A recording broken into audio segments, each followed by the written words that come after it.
Hello there and welcome to Life Beyond Seen, where the quietest places on Earth sometimes hold the loudest stories. There is something about cold and silence that strips everything down to its simplest form. Not the comfortable cold of an autumn evening, not the kind you shake off with a warm drink and a blanket pulled a little tighter. The cold, I mean, is the kind that has no mercy in it at all. The kind that does not care who you are, what you have accomplished, or how far you have already walked. It simply continues, patient and absolute, waiting for you to run out of something. Warmth, food, fuel, strength, time. Tonight we're going to a place that sits at the very bottom of the world.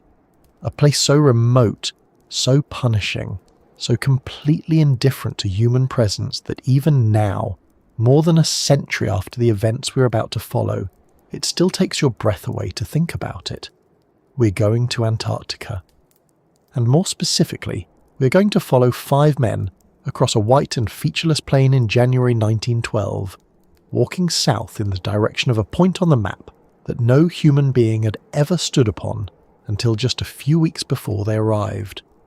Those 5 men were Robert Falcon Scott, Edward Wilson, Lawrence Oates, Henry Bowers, and Edgar Evans. They had walked nearly 800 miles to reach the South Pole. They had endured the coldest, windiest, driest continent on the planet in the full grip of its summer, which is not anything like what the word summer usually suggests.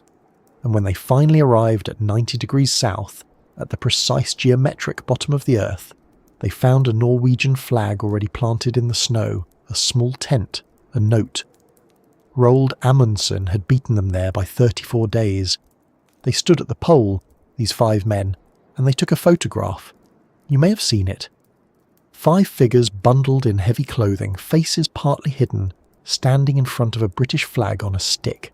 They do not look triumphant. They look exhausted. They look cold.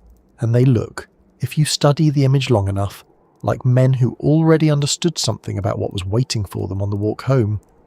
None of them made it back. That is the heart of this story. Not the race, exactly, though the race is part of it. Not the triumph of Amundsen, though that matters too. The heart of it is what happened over the 800 miles of return journey, in the weeks that followed that photograph. It is a story about endurance stretched beyond its limits, about decisions made in impossible circumstances, about bad luck and possibly bad planning, and the kind of cold that turns everything it touches into something it cannot recover from. It is also, genuinely and without exaggeration, one of the most documented human tragedies in the history of exploration, because Scott kept writing almost until the end. His diaries survived, his letters survived, and through them something of the experience survived too, in a way that very few disasters from that era allow us to feel. Before we follow them south, I want to pause for just a moment and ask, where are you right now as you listen to this? What time is it where you are? And what is the temperature outside your window tonight? I ask, because this story is going to take us somewhere where the temperature regularly dropped to minus 40 degrees Celsius, and even colder. And there is something quietly strange about sitting in whatever warmth and comfort you're in right now, and following these men into that. I think the contrast is worth noticing. It is part of what makes the story feel real. If you find yourself settling in for this one, I would gently ask that you consider leaving a like on the video and subscribing to the channel if you have not already. It genuinely helps this kind of slow, careful storytelling find its way to more people who might appreciate it, and it means a great deal to be able to keep making these. Now, let us begin. To understand why 5 British men were walking toward the South Pole in the summer of 1911 and 1912, you have to understand something about the world that sent them there. Not the geography of Antarctica, not yet. That will come. But the world they came from.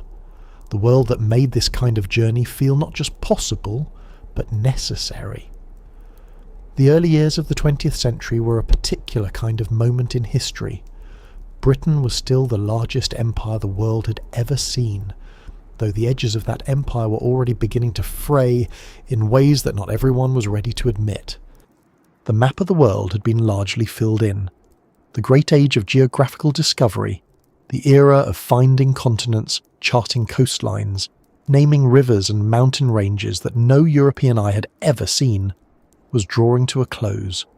Almost everywhere had been reached, recorded, claimed. Almost everywhere. The poles were different.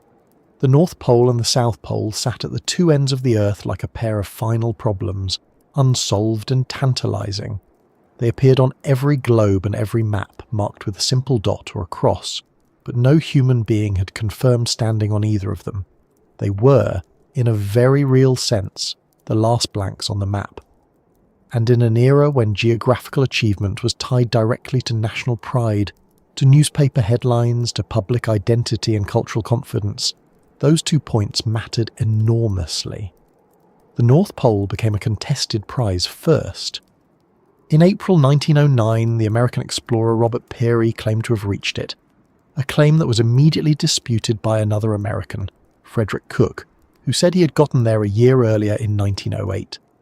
The argument between Peary and Cook became one of the more bitter controversies in the history of exploration, and it was never fully resolved. But whether either of them actually stood at 90 degrees north is almost beside the point for our story.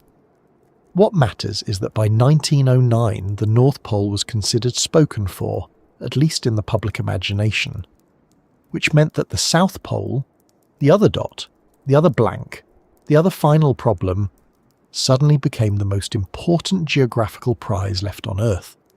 This was the period historians later called the heroic age of Antarctic exploration.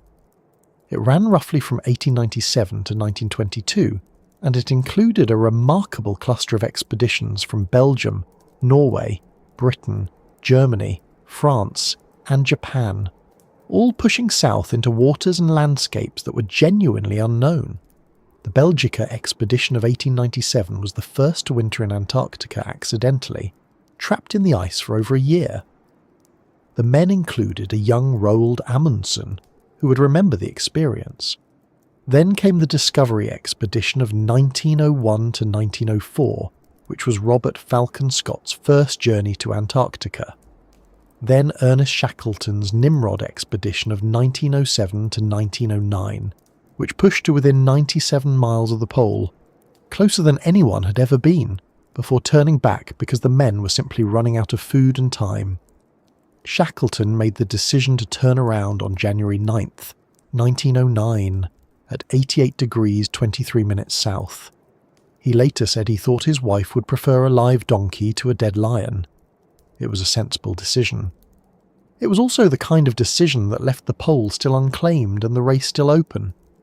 By the time Scott announced the Terra Nova expedition in September 1909, the situation was clear. The South Pole had not been reached. Shackleton had come agonizingly close. Scott had experience in Antarctica. Britain had the resources, the public support, the naval infrastructure, and what felt like a kind of moral claim on the prize, given how much British effort had already gone into the southern continent. The pole felt like it belonged to Britain, if Britain moved quickly and decisively enough. That is the world that produced this expedition. A world of national ambition and public expectation, of newspaper front pages and Royal Geographical Society lectures and subscription funds and crowds cheering at dockside. A world where reaching the South Pole was not simply a personal achievement, but a statement about a country and its place in the modern order. The pressure that created was enormous, and it was pressure that would follow Scott every step of the way, from the planning stages in London all the way to that windswept plateau at the bottom of the world. Scott himself was 41 years old when the Terra Nova set sail. He was a Royal Navy officer, born in Devonport in Devon on June 6, 1868. He was not, by nature or training, what you would picture if someone said the word explorer. He had not grown up dreaming of polar ice. He had entered the Navy at 13, moved steadily through the ranks, and been selected for the Discovery expedition, largely through a combination of professional competence, ambition, and the right connections at the right moment. His first Antarctic experience had shaped him deeply, though. He had seen what the continent could do. He had pushed farther south than anyone before him, alongside Wilson and Shackleton, reaching 82 degrees 17 minutes south in December 1902. He had come back changed. He had also come back with a complicated relationship with Shackleton, who had been invalided home from the Discovery expedition and later struck out on his own with the Nimrod. The precise nature of the tension between the two men is still debated, but it was real, and it added an edge to Scott's determination. When Shackleton came within 97 miles of the pole in 1909, Scott felt it as both an inspiration and a goad. The pole was there. Someone was going to reach it. Scott intended it to be him. By 1909, his personal life had also given him new reasons to succeed. He had married the sculptor Kathleen Bruce in September 1908, a marriage that surprised some of his friends. She was independent, unconventional, not at all the typical naval wife. Their son Peter was born in September 1909, just before Scott announced the expedition. Peter would grow up to become the naturalist and artist Sir Peter Scott, famous in his own right. But in 1909, he was simply a new father's reason to want to come home with something to show for himself. Financial security, a legacy, a name that meant something. Scott was not a wealthy man. He needed the expedition to succeed in a way that went beyond personal satisfaction. All of this, the national pressure, the personal stakes, the competitive tension with Shackleton and soon, with Amundsen, was packed into the planning of the Terra Nova expedition, and the planning was already underway by the time the ink was dry on the announcement. There were ships to refit, men to select, equipment to source, funds to raise, and a journey to design that would take a party of men from the edge of the Ross Ice Shelf to the geographic South Pole and back, roughly 1,600 miles in total, across some of the most hostile terrain on Earth. It is worth sitting with that for a moment. 1,600 miles. On foot, pulling sledges in temperatures that could drop to -40 or lower, with food and fuel carried in depots placed along the route in advance, in a place where if something went wrong, if the weather turned, if the supplies ran short, if the men grew sick or injured, there was no rescue coming. No radio communication powerful enough to bring help. No aircraft. Nothing. Just the ice and the wind and the distance in every direction, as far as the eye could see. That is where we are going. And the story of how 5 men walked into that landscape, reached the bottom of the world, and did not walk back out is one that has been told many times over the past century. But it bears telling again, carefully and honestly, because the details matter. The specific decisions matter. The specific distances and temperatures and dates matter. Because this is not a story that is improved by vagueness, it is a story that becomes more human, more understandable, and more genuinely moving when you know exactly what happened and when and why. To understand any of that, we need to start at the beginning, with the world that made this kind of expedition not just possible, but in the eyes of the people who funded it and followed it in the newspapers, absolutely essential. And that means understanding what polar exploration meant in the Edwardian era, and why the South Pole had become the thing it had become by the time Scott began to plan his journey south. To understand why the South Pole carried so much weight in the early years of the 20th century, you have to understand what the map of the world looked like to people at that time, and what it meant to have blank spaces on it. For most of recorded history, the idea of a great southern continent had floated around the edges of European geographical thinking. Ancient scholars had theorized it must exist, as a kind of counterbalance to the land masses of the north. Medieval maps sometimes sketched it in, enormous and vague, filling the bottom of the world with speculation. By the 18th century, explorers had begun to push south in earnest.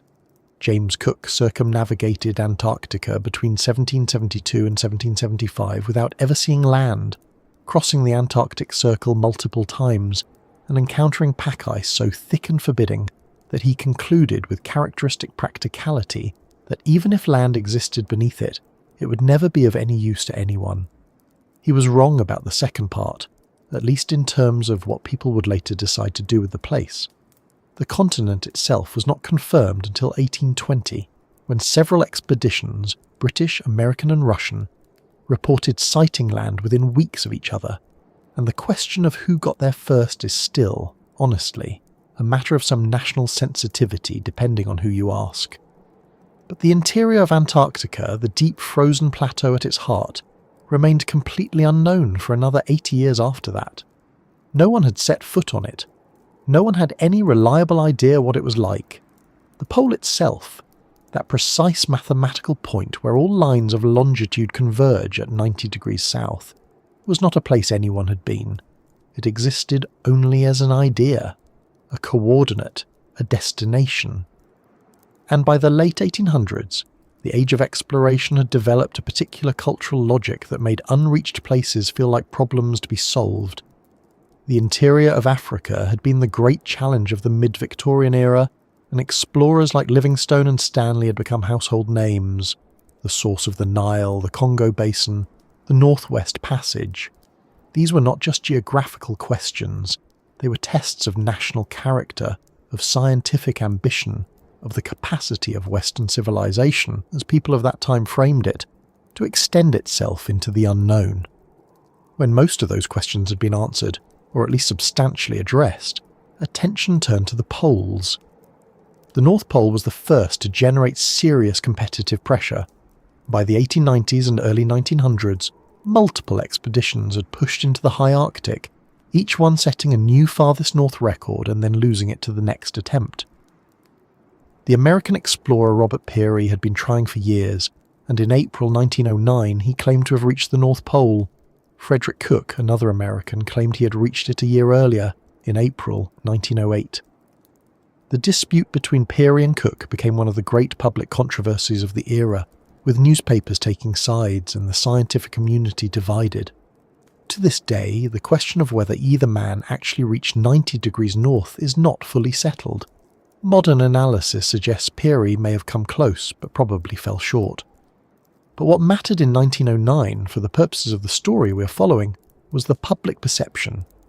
The North Pole had been claimed, or was about to be claimed, and the South Pole was now the last great geographical prize remaining. The phrase that was actually used at the time, and used quite seriously, was the last place on Earth. It carried genuine weight.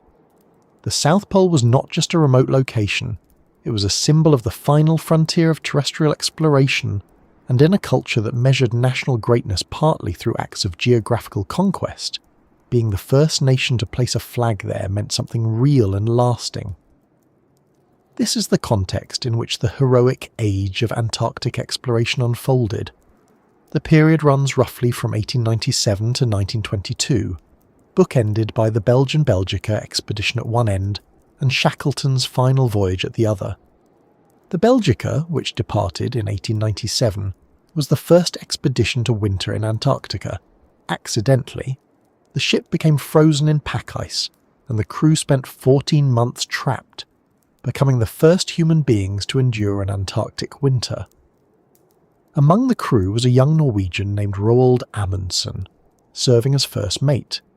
It was his introduction to polar conditions, and he paid close attention. The expeditions that followed came in a kind of cascade. The British National Antarctic Expedition, known as the Discovery Expedition, departed in 1901 under Scott's command. It established a winter base at McMurdo Sound, conducted extensive scientific work, and pushed south to 82 degrees 17 minutes, the farthest south anyone had reached. Then came Shackleton's Nimrod expedition, which departed in 1907.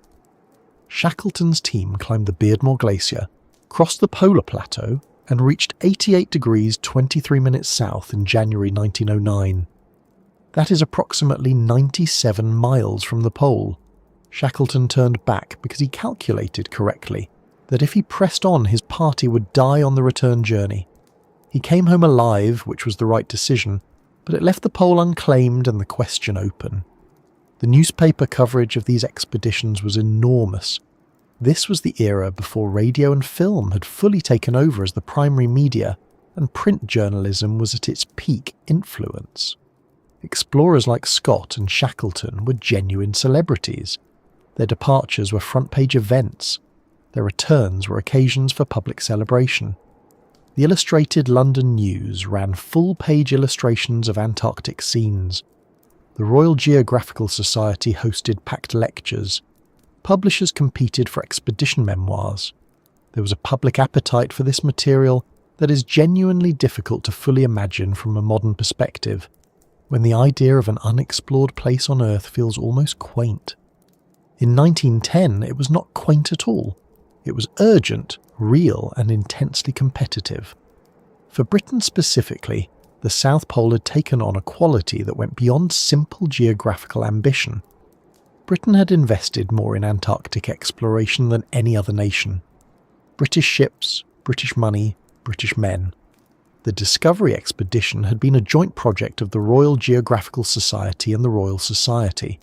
Shackleton's Nimrod had been funded partly by a Scottish industrialist named William Beardmore, who gave his name to the glacier.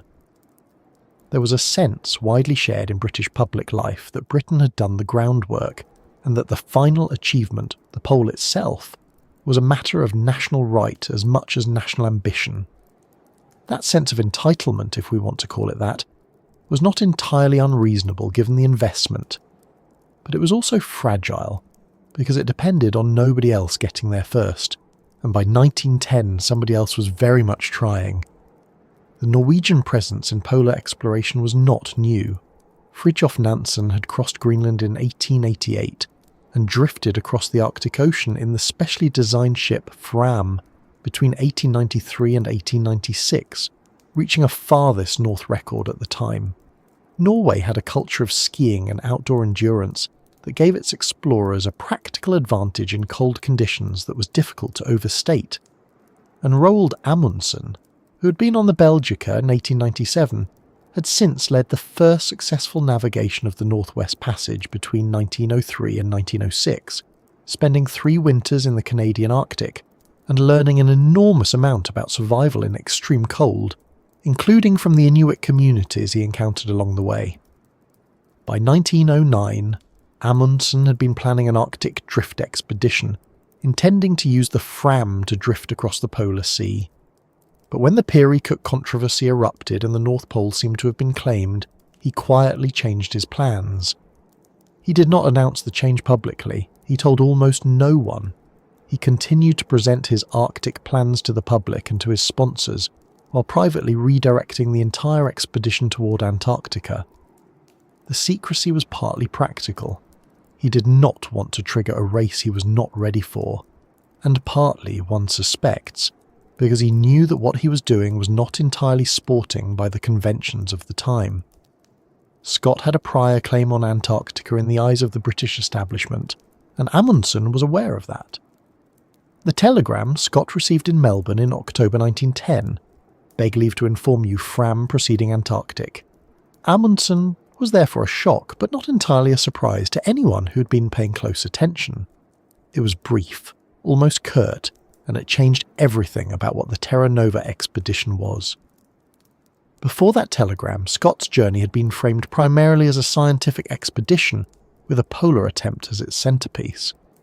After the telegram, it was a race, whether Scott wanted to think of it that way or not. The British press certainly thought of it that way. The public thought of it that way. And the practical reality of what Amundsen was doing, setting up his base at the Bay of Whales on the Ross Ice Shelf, roughly 60 miles closer to the pole than Scott's base at Cape Evans, made the competitive dimension impossible to ignore. The contrast between the two approaches is worth dwelling on, because it is central to understanding what happened later. Amundsen's expedition was lean, focused, and ruthlessly practical. He brought 116 dogs. His men were all experienced skiers. His equipment was designed specifically for Antarctic conditions, refined from everything he had learned in the Arctic. His plan was simple: move fast, use dogs to haul the sledges, and get to the pole and back before winter closed in. He was not conducting scientific research. He was not managing a mixed team of naval officers and scientists with overlapping priorities. He was running a polar race, and he had designed his expedition to win it. Scott's expedition was considerably more complicated. It had genuine scientific goals, geological surveys, meteorological observations, biological collections, magnetic measurements. It carried motor sledges, which were a new technology, and which Scott hoped would give his party a mechanical advantage on the early stages of the journey. It used Manchurian ponies for the middle stages of the march, an approach Scott had seen work in the Arctic and which Shackleton had also used on the Nimrod. Dogs were part of the plan too, but Scott was ambivalent about them, partly because of a cultural discomfort with the practice of killing dogs for dog food as the journey progressed, which was standard in Amundsen's approach and essential to making the dog system work efficiently over long distances. These differences were not simply a matter of Scott being less competent or less prepared than Amundsen. They reflected genuinely different philosophies of what an expedition to Antarctica should be. Scott believed that man-hauling sledges, pulling them by human effort, was in some sense the proper, honourable way to travel in the polar regions. It was harder and slower, but it was a demonstration of human endurance rather than reliance on animals. This belief was not unique to Scott. It was shared by many in the British polar tradition, but it was a belief that would cost his party dearly, and it is one of the things that later critics would point to as evidence of poor judgment. What is perhaps more interesting and more honest is that the race between Scott and Amundsen was not simply a contest between a good plan and a bad one. Both men were taking serious risks. Amundsen's route went through completely unknown territory. He was crossing a mountain range that nobody had crossed before, using a glacier he had never seen. If his route had been impassable, his expedition would have been in serious trouble. He got lucky in some respects, and he was also very good. Both things are true. Scott was not simply unlucky. He also made decisions that in retrospect reduced his margin for error to almost nothing. But the margin was there. It was thin, but it was there. And the story of how it disappeared, mile by mile and degree by degree, is the story we are following. For now, though, it is still 1910. The Terra Nova is moving south through the waters of the Southern Ocean. Scott is on board, having received Amundsen's telegram processing what it means. The men around him, Wilson, Bowers, Oates, Evans, Cherry Garrard and the rest, are preparing themselves for what lies ahead. The Antarctic continent is still weeks away. The polar attempt itself is more than a year away. There is still time in this part of the story for optimism, for the ordinary routines of shipboard life, for the quiet pleasure of being at sea with people you trust, heading towards something that has never been done, but Antarctica is already waiting, and the first thing it would do when they arrived was begin teaching them exactly how difficult it intended to be. Before we get to the ice, it is worth spending a little time with the man at the centre of all of this, because Robert Falcon Scott is one of those historical figures who has been interpreted so many different ways, by so many different people, over so many decades, that it can be genuinely difficult to find the real person underneath all the layers of myth and revision and counter-revision. He has been called a hero, a bungler, a martyr, a fool, a symbol of British stoicism, and a cautionary tale about the dangers of pride.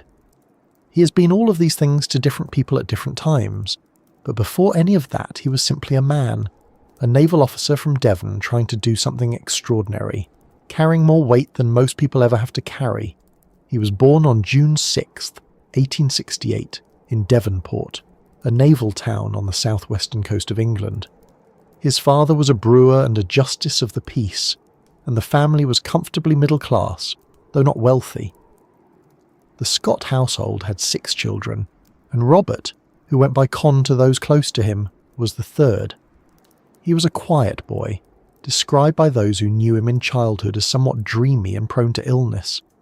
Not the obvious profile for a future polar explorer, but he joined the Royal Navy as a cadet at the age of 13, which was standard for the time, and he proved himself capable and diligent enough to rise steadily through the ranks.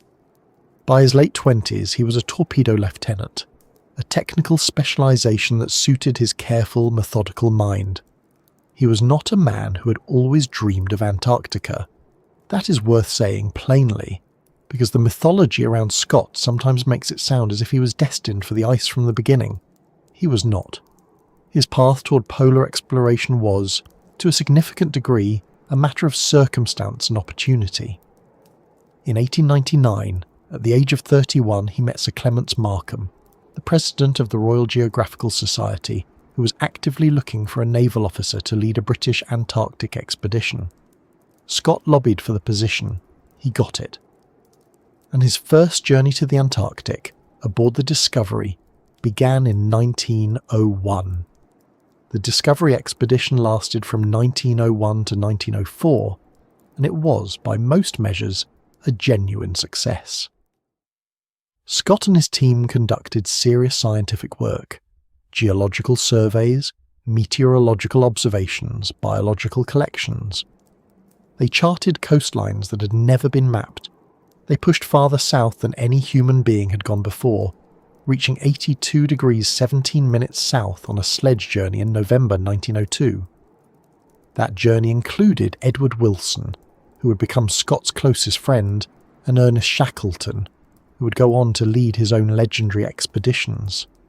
Shackleton had to be invalided home early due to respiratory problems, and the circumstances of his departure were complicated and not entirely without friction.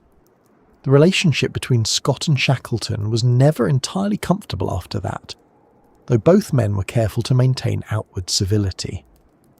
What the Discovery expedition gave Scott, beyond the scientific results and the southing record, was experience.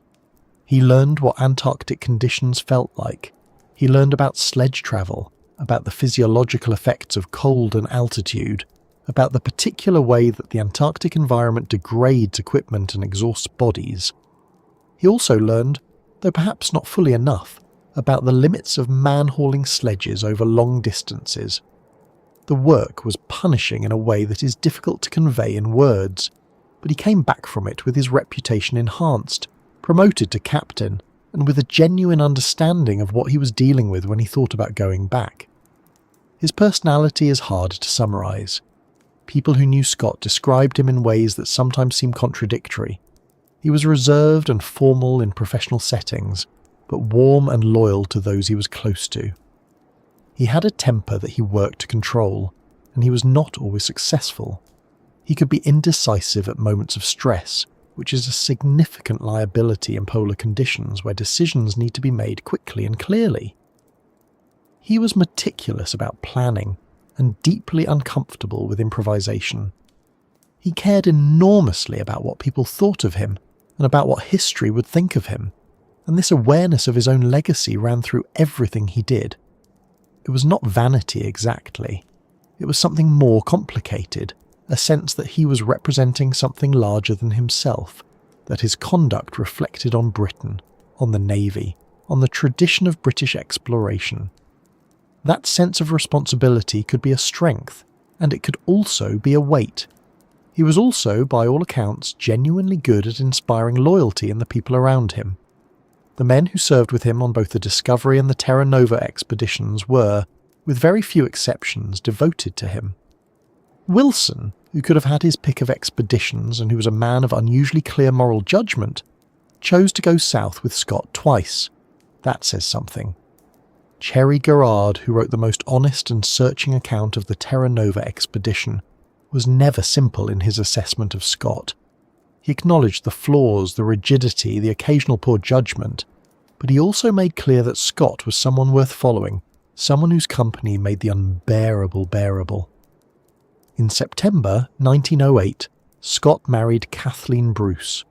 She was a sculptor, educated in Paris, unconventional for her time, and by all accounts a remarkable woman. She had studied under Rodin.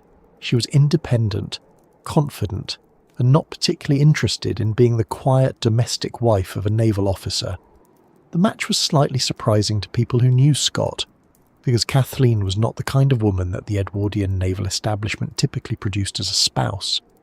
But the relationship appears to have been genuinely loving, if occasionally complicated by Scott's long absences and Kathleen's own strong sense of self. She was not the sort of person who waited quietly at home. She travelled, she worked, she had opinions about everything, and she expressed them. Their son, Peter, was born on September 14th, 1909. Scott was present for the birth, which was not always the case for men of his class and time, and the photographs of him with his infant son have a warmth to them that cuts through the formal stiffness of Edwardian portraiture. Peter Scott would grow up to become a distinguished naturalist and conservationist. He founded the Wildfowl and Wetlands Trust, and he was involved in the early development of the World Wildlife Fund. He never knew his father. He was 2 years old when Scott left for Antarctica, and not yet 3 when Scott died on the ice. The announcement of the Terra Nova expedition came in September 1909, the same month Peter was born. The timing was not accidental. Scott had been planning the expedition for some time, and the birth of a son added urgency to what was already a pressing need to secure his financial future. This is a part of the story that sometimes gets overlooked in the heroic version of events. Scott was not wealthy. His naval salary was comfortable but not substantial, and the kind of fame that polar exploration brought did not automatically translate into financial security. Shackleton had returned from his Nimrod expedition in 1909, having come within 97 miles of the South Pole, and the public reception had been extraordinary. A knighthood, lecture tours, book deals, a level of celebrity that Scott could only watch with a complicated mixture of admiration and anxiety. If Scott could reach the pole, the financial rewards, from lectures, from a book, from the general prestige that would follow, would be significant. Enough to secure Kathleen and Peter's future. Enough to establish his legacy in a way that a comfortable but unremarkable naval career never would. This is not to reduce Scott's motivations to money, because that would be unfair and inaccurate. He genuinely believed in the scientific value of Antarctic exploration. He genuinely felt that Britain ought to be the nation that reached the South Pole first. He had a real attachment to the men who would travel with him, and a real sense of responsibility toward them. But the financial dimension was real, and it shaped the expedition in practical ways. Scott raised funds publicly, through a combination of government grants, private donations, and public subscriptions. The fundraising was difficult and the budget was always tight. This affected decisions about equipment, about provisioning, about the number of men and animals they could bring. The Terra Nova expedition was never as well resourced as Scott would have liked, and some of the compromises that resulted from that, the number of ponies, the quality of the motor sledge components, the amount of fuel stored in the depots, would become significant later. He announced the expedition publicly in September 1909, and the response was immediate and enthusiastic. Britain wanted this. The newspapers wanted it. The public wanted it. Shackleton's near miss had primed everyone for the moment of actual achievement, and Scott was the man they expected to deliver it. Applications poured in from men who wanted to join the expedition, 8,000 of them by some accounts, though that number may be slightly inflated by the legend. The process of selecting the team was careful and lengthy, and the men Scott chose were, in most respects, well suited to what was being asked of them. Edward Wilson was the most important of them, in terms of Scott's personal relationship. They had been close since the Discovery expedition, and Wilson was in many ways Scott's opposite in temperament, calm where Scott could be tense, spiritually serene where Scott was prone to anxiety, gentle where Scott could be rigid. Wilson was also an excellent scientist and a gifted artist, and his watercolours of Antarctic landscapes are among the most beautiful records of the continent's appearance in that era. He was 39 years old when the Terra Nova left port, and he was in every sense the moral centre of the expedition. Lawrence Oates was 31, a cavalry officer who had been wounded in the Boer War, and who had a reputation for quiet competence and dry humour. He was responsible for the Manchurian ponies that Scott intended to use for the early stages of the Polar March, and he had reservations about them almost from the beginning. Reservations that he expressed to Scott, and that Scott did not fully act on. Oates was not a man who complained easily, which made his concerns about the ponies more significant, not less. Edgar Evans was a petty officer, Welsh, physically powerful, experienced in polar conditions from the Discovery expedition.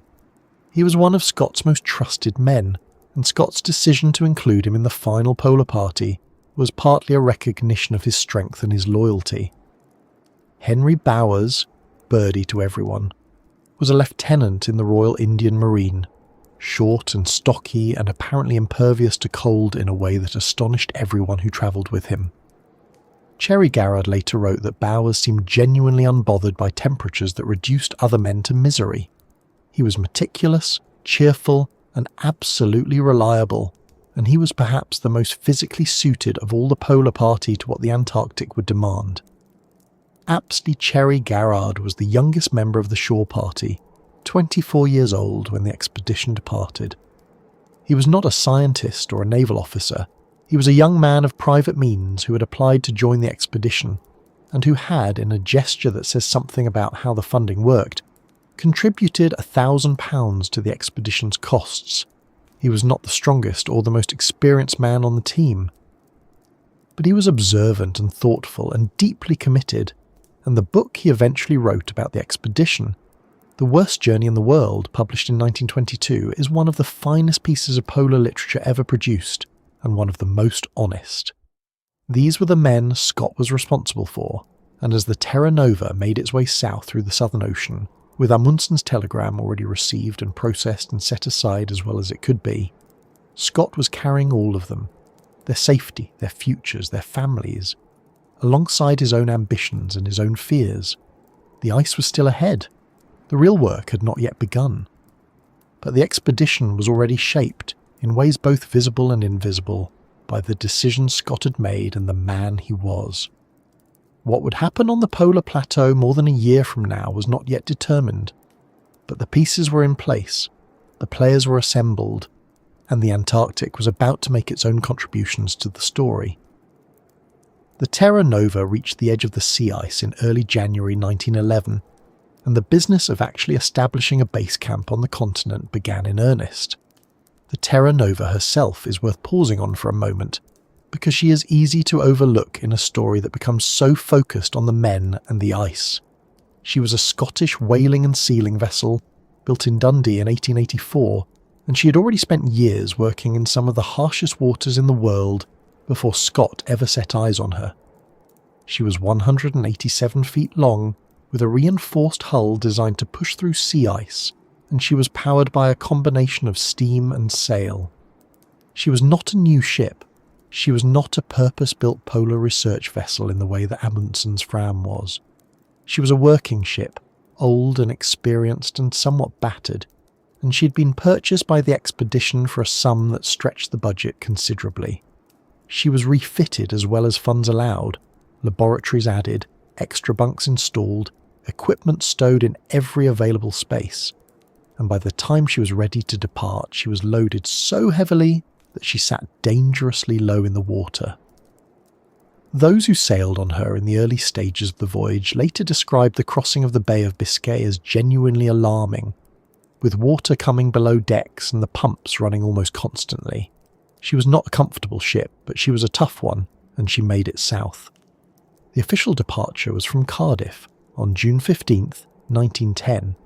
Scott himself had already left England on a different vessel to handle some final logistics, and he joined the Terra Nova in South Africa. But the Cardiff departure was the public one, the ceremonial send-off with crowds on the docks, flags, cheering, the weight of national expectation made visible and loud.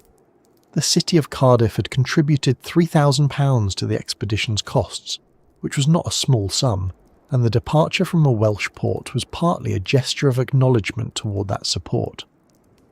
The photographs from that day show men in uniform on a crowded deck, a ship dressed with flags, people watching from the quayside. It looks like the kind of moment that belongs in history, and it does, though not in the way anyone on that dock was imagining.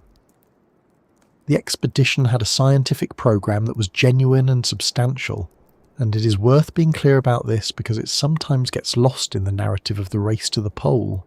Scott was not simply a man chasing a geographical prize. He had always insisted that the Terra Nova expedition was first and foremost a scientific endeavour, and the team he assembled reflected that.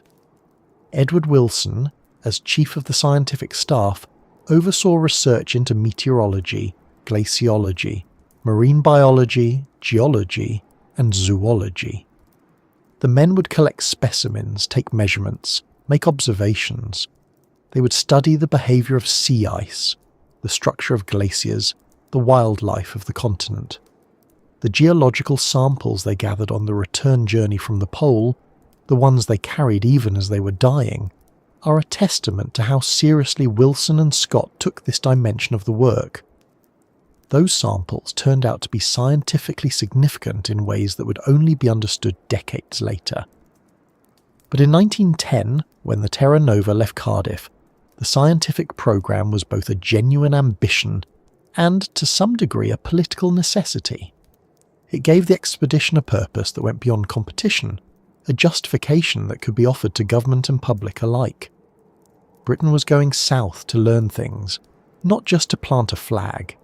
That was the official framing, and it was not dishonest, even if the race to the pole was clearly the thing that made everyone's pulse quicken. The funding situation shaped almost everything. Scott had hoped for a government grant of £50,000. He received £20,000. The rest had to be assembled from private donors, public subscriptions, and the contributions of organisations like the Royal Geographical Society. It was a constant struggle, and Scott spent a great deal of the period between September 1909 and the departure in June 1910 travelling, speaking, writing letters, attending dinners, and asking people for money. It was exhausting work for a man who was also trying to plan a polar expedition, and it meant that certain equipment decisions were made on the basis of cost rather than ideal suitability. The motor sledges, for instance, 3 of them, experimental machines developed specifically for Antarctic conditions, were an expensive gamble. They were loud about their potential and quiet about their limitations. Scott believed in them, or wanted to believe in them, partly because they represented a modern British technological solution to the problem of moving across ice. They were not cheap, and as it turned out, they were not reliable.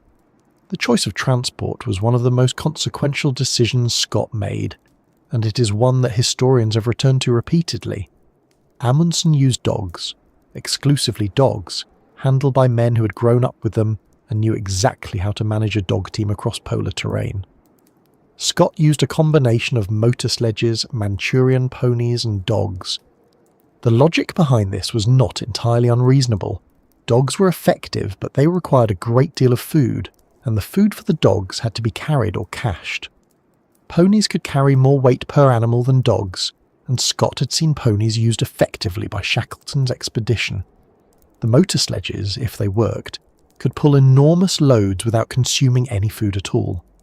The plan was for the 3 systems to work in a kind of relay, the motor sledges handling the early stages, the ponies taking over for the middle stretch, the dogs providing support and speed where needed, and then the men themselves hauling sledges on the polar plateau where the ponies could not go. It was a layered system, and on paper it had a certain logic to it. The problem was that each element of the system had significant weaknesses, and those weaknesses compounded each other in ways that Scott may not have fully anticipated. The motor sledges were experimental technology being asked to perform in one of the most extreme environments on Earth. The ponies were not ideally suited to Antarctic cold. Dogs regulate their body heat far more effectively, and their feet do not suffer in the same way on sea ice and hard snow. Lawrence Oates, who knew horses and who examined the Manchurian ponies with a professional eye, was worried about them almost from the moment he saw them. He wrote letters home expressing his concern. He told Scott directly that some of the animals were in poor condition. Scott listened, but the ponies were what they had, and there was no changing that now. 19 ponies were loaded onto the Terra Nova when she left New Zealand for the ice, and the conditions on the voyage south were rough enough that several of them were injured or weakened before they ever set foot on Antarctic ground. The men who would make the polar attempt were not all selected at the time of departure. Scott knew the broad outline of his plan, a series of support parties that would accompany the polar team partway and then turn back, with the final group of 4 men making the last push to the pole. But the specific composition of the final party was something he held in reserve, to be decided based on how the journey developed and who was performing best. This was in some ways a sensible approach, because it was impossible to know in advance who would be strongest after weeks of hauling across the ice. But it also created uncertainty among the men, who knew they might or might not be chosen, and who had to balance their own hopes against the reality of what the polar plateau would demand. What is striking, looking at the men Scott assembled, is how genuinely varied they were. Bowers and Evans had very different backgrounds and very different personalities. Oates was a cavalry officer who had never done serious polar work before. Wilson was a scientist and a deeply religious man who approached the expedition with a kind of spiritual equanimity that the others sometimes found steadying and sometimes found baffling. Cherry Garrard was the youngest and in some ways the least experienced, but he had a quality of observation and a capacity for suffering that would eventually make him the expedition's most important witness. These were not interchangeable units. They were people, with their own fears and habits, and ways of dealing with cold and exhaustion and uncertainty. And the Antarctic, as it always does, would strip away everything except the essential.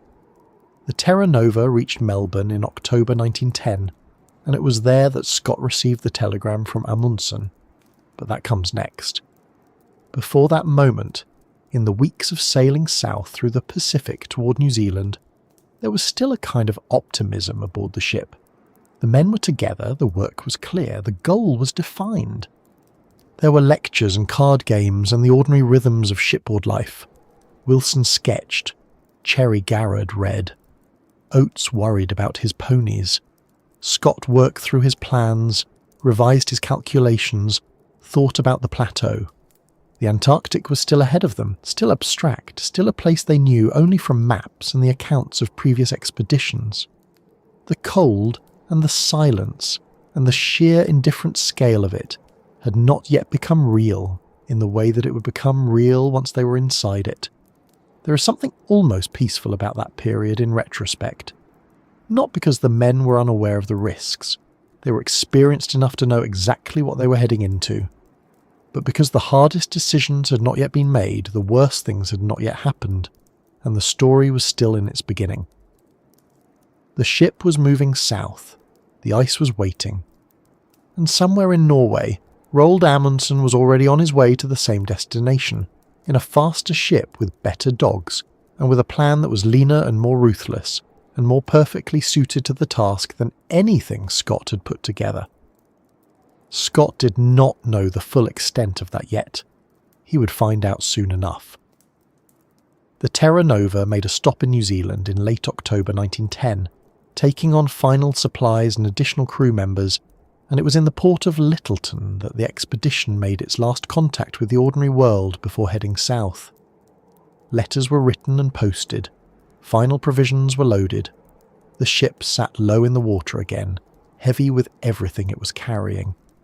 And then, in late November, she pushed out into the Southern Ocean, into the swells and the cold and the first distant smell of ice, carrying 45 men and 19 ponies and 33 dogs and 3 motor sledges, and enough food and fuel for what Scott hoped would be a successful journey to the bottom of the world and back.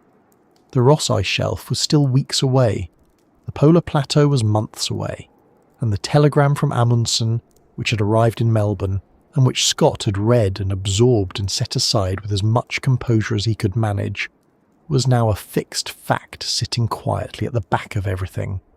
The race was real, the competitor was real, and the margin for error, which had always been thin in Antarctic work, had just become thinner still.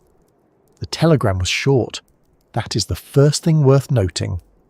Amundsen did not explain himself at length, did not offer justification or apology, or any of the diplomatic softening that the situation might have seemed to call for. The message that was waiting for Scott when the Terra Nova put in at Melbourne in October 1910 read simply, "Beg leave to inform you fram proceeding Antarctic Amundsen." That was it. No elaboration, no proposed terms of engagement, just the fact delivered with the blunt efficiency that would turn out to be characteristic of everything Amundsen did. Scott read it and went quiet. Roald Amundsen was 47 years old at the time, a Norwegian explorer with a serious and well-documented record of polar achievement. He had been the first to navigate the Northwest Passage, completing that journey in 1906 after 3 years in the Arctic ice. He was experienced, methodical, and deeply serious about logistics in a way that made him one of the most formidable polar planners of his generation. In the months before the Terra Nova departed, Amundsen had publicly announced that his next expedition would go north, that he intended to drift across the Arctic Ocean in the Fram, the same ship that Fridtjof Nansen had used for his famous drift in the 1890s. The polar community had noted this, filed it, and moved on.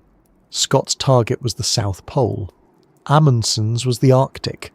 There was no conflict, except that was not the truth.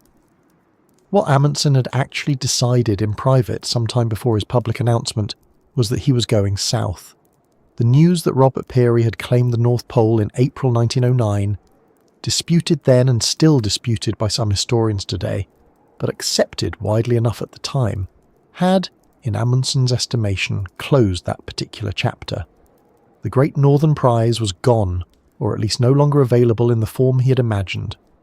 The South Pole remained, and Amundsen wanted it. He told almost no one. He kept the plan from his crew until the Fram was already at sea, somewhere in the Atlantic, past the point where anyone could reasonably turn back. He sent the telegram to Scott only when the Fram was already committed to her southward course, when there was nothing Scott could do about it except no. It is worth sitting with that for a moment, because it tells you something important about Amundsen's approach. He was not cruel in any obvious way, and he was not trying to humiliate Scott, but he was absolutely determined to win, and he had organised his entire effort around the idea that efficiency and preparation were the only things that mattered in the ice. Informing Scott after the fact by telegram was simply the minimum courtesy the situation required. The race was already running.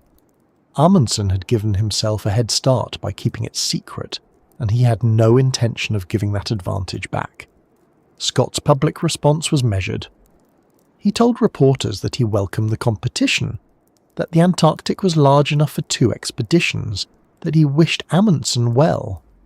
This was the appropriate thing to say, and Scott said it with the practiced composure of a naval officer who had spent years learning how to present a steady face to the world. But the men around him could see the difference in him. Henry Bowers, who was not given to dramatic observation, noted that Scott seemed preoccupied in the days after Melbourne. Edward Wilson, who knew Scott better than almost anyone, wrote in his diary that the news had clearly affected him, though he added in his careful and charitable way that Scott was handling it with dignity. What the telegram changed was the nature of the expedition. Before Melbourne, the Terra Nova venture was ambitious and difficult and risky, but it was essentially a British scientific expedition with a polar journey as its central goal. After Melbourne, it was a race. And races have a different psychology. They introduce urgency, and urgency in the Antarctic is dangerous, because the Antarctic does not respond well to being hurried. The Fram was a ship purpose-built for polar work. She had been designed by the Scottish-Norwegian shipwright Colin Archer, and launched in 1892 specifically to withstand the pressures of sea ice. Her hull was rounded in cross-section, so that ice pressure would push her up rather than crush her inward, and she was made of exceptionally thick-layered wood. In some places the hull was more than a metre thick. She was slower than many ships but essentially unsinkable by ice, in a way that other vessels were not. Amundsen had secured her for the expedition through a combination of political manoeuvring and the goodwill of Nansen, who had used the Fram for his own Arctic work and who, somewhat reluctantly, had agreed to let Amundsen take her south. The Terra Nova, by contrast, was a working whaling ship that had been refitted for the expedition. She was capable and sturdy, but she was not the Fram. And then there were the dogs. Amundsen had brought 116 Greenland sled dogs to Antarctica. He had recruited experienced dog drivers from Greenland and Norway, men who had grown up working with sled teams and who understood how to manage and motivate and, when necessary, sacrifice dogs in the brutal arithmetic of polar travel. His plan was simple in outline. Use dogs to pull sledges to the pole and back, moving as efficiently as possible, with the dogs themselves becoming part of the food supply as the journey progressed and their numbers could be reduced. It sounds harsh, and it was, but it was also deeply rational. Amundsen was not sentimental about it. He was trying to get to the pole and come home alive, and dogs were the best technology available for that purpose. Scott had dogs too, 33 of them, but his plan treated them as a secondary resource, to be used in the early stages of the journey, and then returned to base before the final push. The polar plateau, Scott believed, was too harsh for dogs, and there were also questions about whether it was right to drive animals to their deaths, in the way Amundsen intended. This was not an irrational position, and it was not simply squeamishness. Scott had seen dogs struggle on his first Antarctic expedition, and he had genuine doubts about their reliability in the worst conditions. But it meant that the final approach to the pole would be done by men hauling sledges themselves, a method known as man-hauling, which was extraordinarily demanding and which the British polar tradition had, for reasons that were partly practical and partly cultural, come to regard as the purest and most honourable form of polar travel. Amundsen had no such attachment to man-hauling. He thought it was inefficient and unnecessary when you had good dogs, and he was right. The two expeditions established their bases on opposite sides of the Ross Ice Shelf, and the geography of this matters. Scott set up his main camp at Cape Evans, on Ross Island, at roughly 77 degrees 38 minutes south. This was close to where he had based his Discovery expedition a decade earlier, and it made sense for a number of logistical reasons. Amundsen, however, had chosen the Bay of Whales, a deep indentation in the Ross Ice Shelf itself, at roughly 78 degrees 30 minutes south. The Bay of Whales was closer to the pole by approximately 60 miles. 60 miles does not sound like much when you're thinking about a journey of 800 miles each way, but at the pace that men and sledges move across the Antarctic plateau, 60 miles represents several days of travel. Amundsen had started the race closer to the finish line, and he had not done so by accident. He had studied the maps and the accounts of previous expeditions carefully, and he had chosen his base with the specific intention of minimising the distance to the pole. Scott knew about this. He could see it on the charts, and there was nothing he could do about it. The psychological effect of all of this is difficult to measure precisely, but it was real. The men at Cape Evans knew they were in a race they were already behind in. They knew their competitor had more dogs, more experienced dog drivers, a faster route, and a leader who had organised his entire effort around the single goal of reaching the pole as quickly as possible.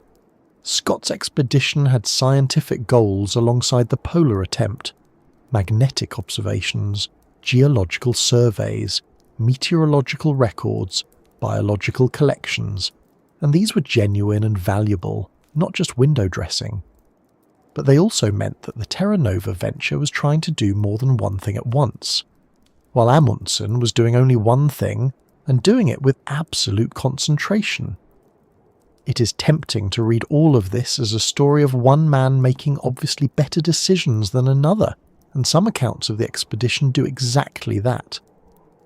But the reality is more complicated. Scott was working within a tradition that valued scientific exploration as inseparable from geographical conquest. He had secured funding partly on the basis of the scientific programme. He had assembled a team that included some of the best scientific minds in British polar work. To abandon that in favour of a pure race to the pole would have been to change the fundamental nature of what the expedition was, and Scott was not willing to do that. Whether that was admirable or disastrous, or some mixture of both, is a question that people have been arguing about for more than a century now.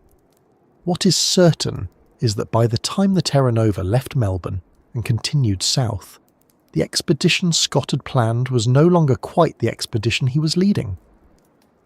The race had changed things. The pressure was different. The margin he had imagined, the comfortable margin of being the only serious competitor in the field, was gone. And the Antarctic winter was coming, which meant there was nothing to be done about any of it until the following spring, when the polar journey could begin. The Fram reached the Bay of Whales in January 1911, and Amundsen's men began building their base camp, which they called Framheim. It was constructed partly underground, dug into the snow for insulation, and it was extraordinarily well organised. The Norwegians spent the winter preparing equipment, testing gear, sorting and repacking food, and training with their dog teams. They were methodical in a way that bordered on obsessive, and Amundsen drove the preparation with a focus that left very little to chance. At Cape Evans, Scott's men were doing the same kind of work in their own way. The hut they built was large and relatively comfortable by Antarctic standards. It still stands today, preserved by the cold, with tins of food and personal belongings still on the shelves. The men lived there through the winter darkness, conducting scientific work, giving lectures to each other, celebrating birthdays and midwinter with whatever warmth they could manufacture. There was a genuine camaraderie at Cape Evans, and the diaries and letters from that winter describe moments of real pleasure alongside the difficulty and the cold. Wilson painted watercolours, Bowers organised stores with his characteristic precision, Cherry Garrard read and wrote, and quietly absorbed everything around him, already beginning, in some sense, the book he would eventually write. But before any of that settled into the rhythm of winter, there was the matter of the depot-laying journey, and that is where the story begins to develop its first serious complications. And those complications, as it will turn out, reach all the way forward to the final weeks of the following year, when 4 men were walking south across the plateau in conditions that should not have been as bad as they were, toward supply caches that were not quite where they needed to be, carrying fuel that had already quietly begun to disappear. The depot-laying journey began in late January 1911, just weeks after the Terra Nova had arrived at Cape Evans, and the men had begun settling into their new surroundings. The purpose was straightforward, at least in principle: travel south across the Ross Ice Shelf and establish a series of supply caches that the Polar Party could use on its return journey the following year. Food, fuel, and equipment buried in the snow at regular intervals, each cache marked with a black flag on a bamboo pole so it could be found again in the white emptiness. Without these depots, the polar attempt was impossible. The men would have to carry everything they needed for 800 miles in each direction, which was not physically achievable. The depots were the lifeline, and getting them placed correctly, with enough supplies at each one, was one of the most important things the expedition would do in its entire first year. Scott led the journey himself, along with a mixed party that included ponies, dog teams, and several of the men who would later form the polar support teams. The conditions were difficult from the start. The sea ice on the edges of the route was unstable in places, and the ponies, Manchurian animals selected partly for their hardiness, were already showing signs of struggling. Lawrence Oates had been concerned about the ponies almost from the moment he had assessed them.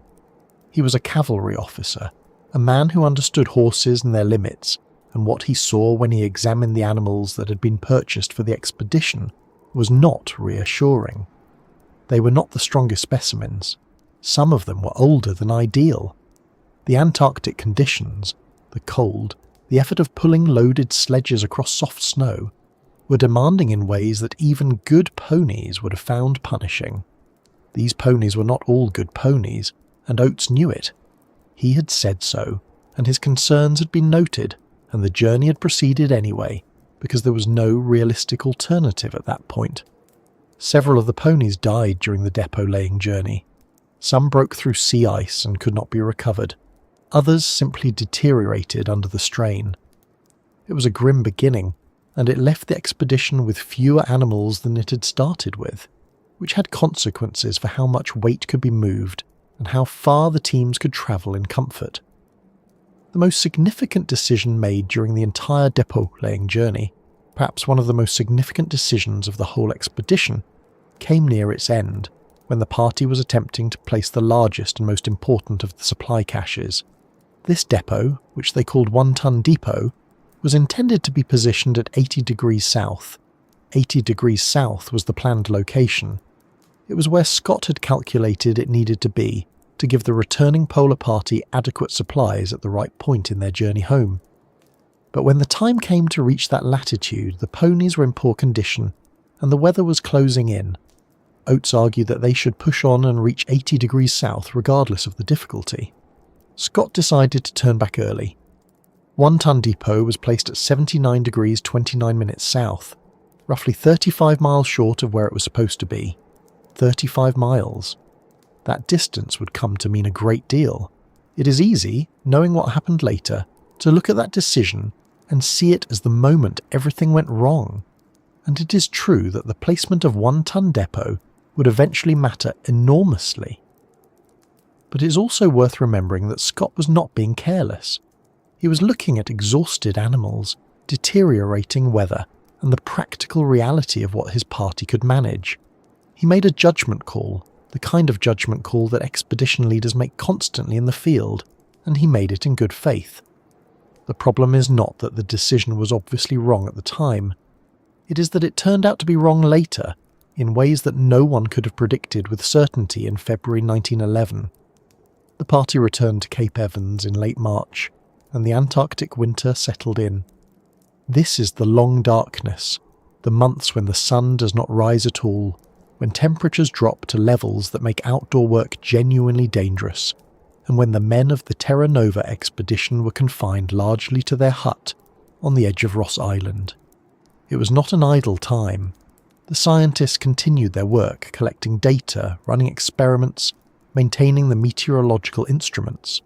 The practical men, Oates, Bowers, Evans, maintained equipment, repaired sledges, sorted and resorted supplies. Scott read and wrote and planned and worried, though he kept most of the worrying to himself or tried to. The hut at Cape Evans was, by Antarctic standards, a reasonably comfortable place to spend a winter. It was large enough that the men had some separation from each other, officers at one end, petty officers at the other, a dividing wall of supply crates between them. There was a stove, there was food, there were books. Wilson gave lectures on zoology. Ponting, the expedition photographer, showed lantern slides of his work. Someone had a gramophone. Birthdays were celebrated. Midwinter, June 22nd, the darkest point of the year, was observed with a proper dinner and small gifts that the men had prepared for each other in secret. It sounds almost pleasant, described that way, and in some respects it was. But the darkness presses on people in ways that are difficult to describe if you have not experienced it, and the cold is never entirely absent even inside a well-heated hut. And the knowledge of what was coming, the polar journey, the race, the enormous physical and psychological demands of the following year, was always there in the background.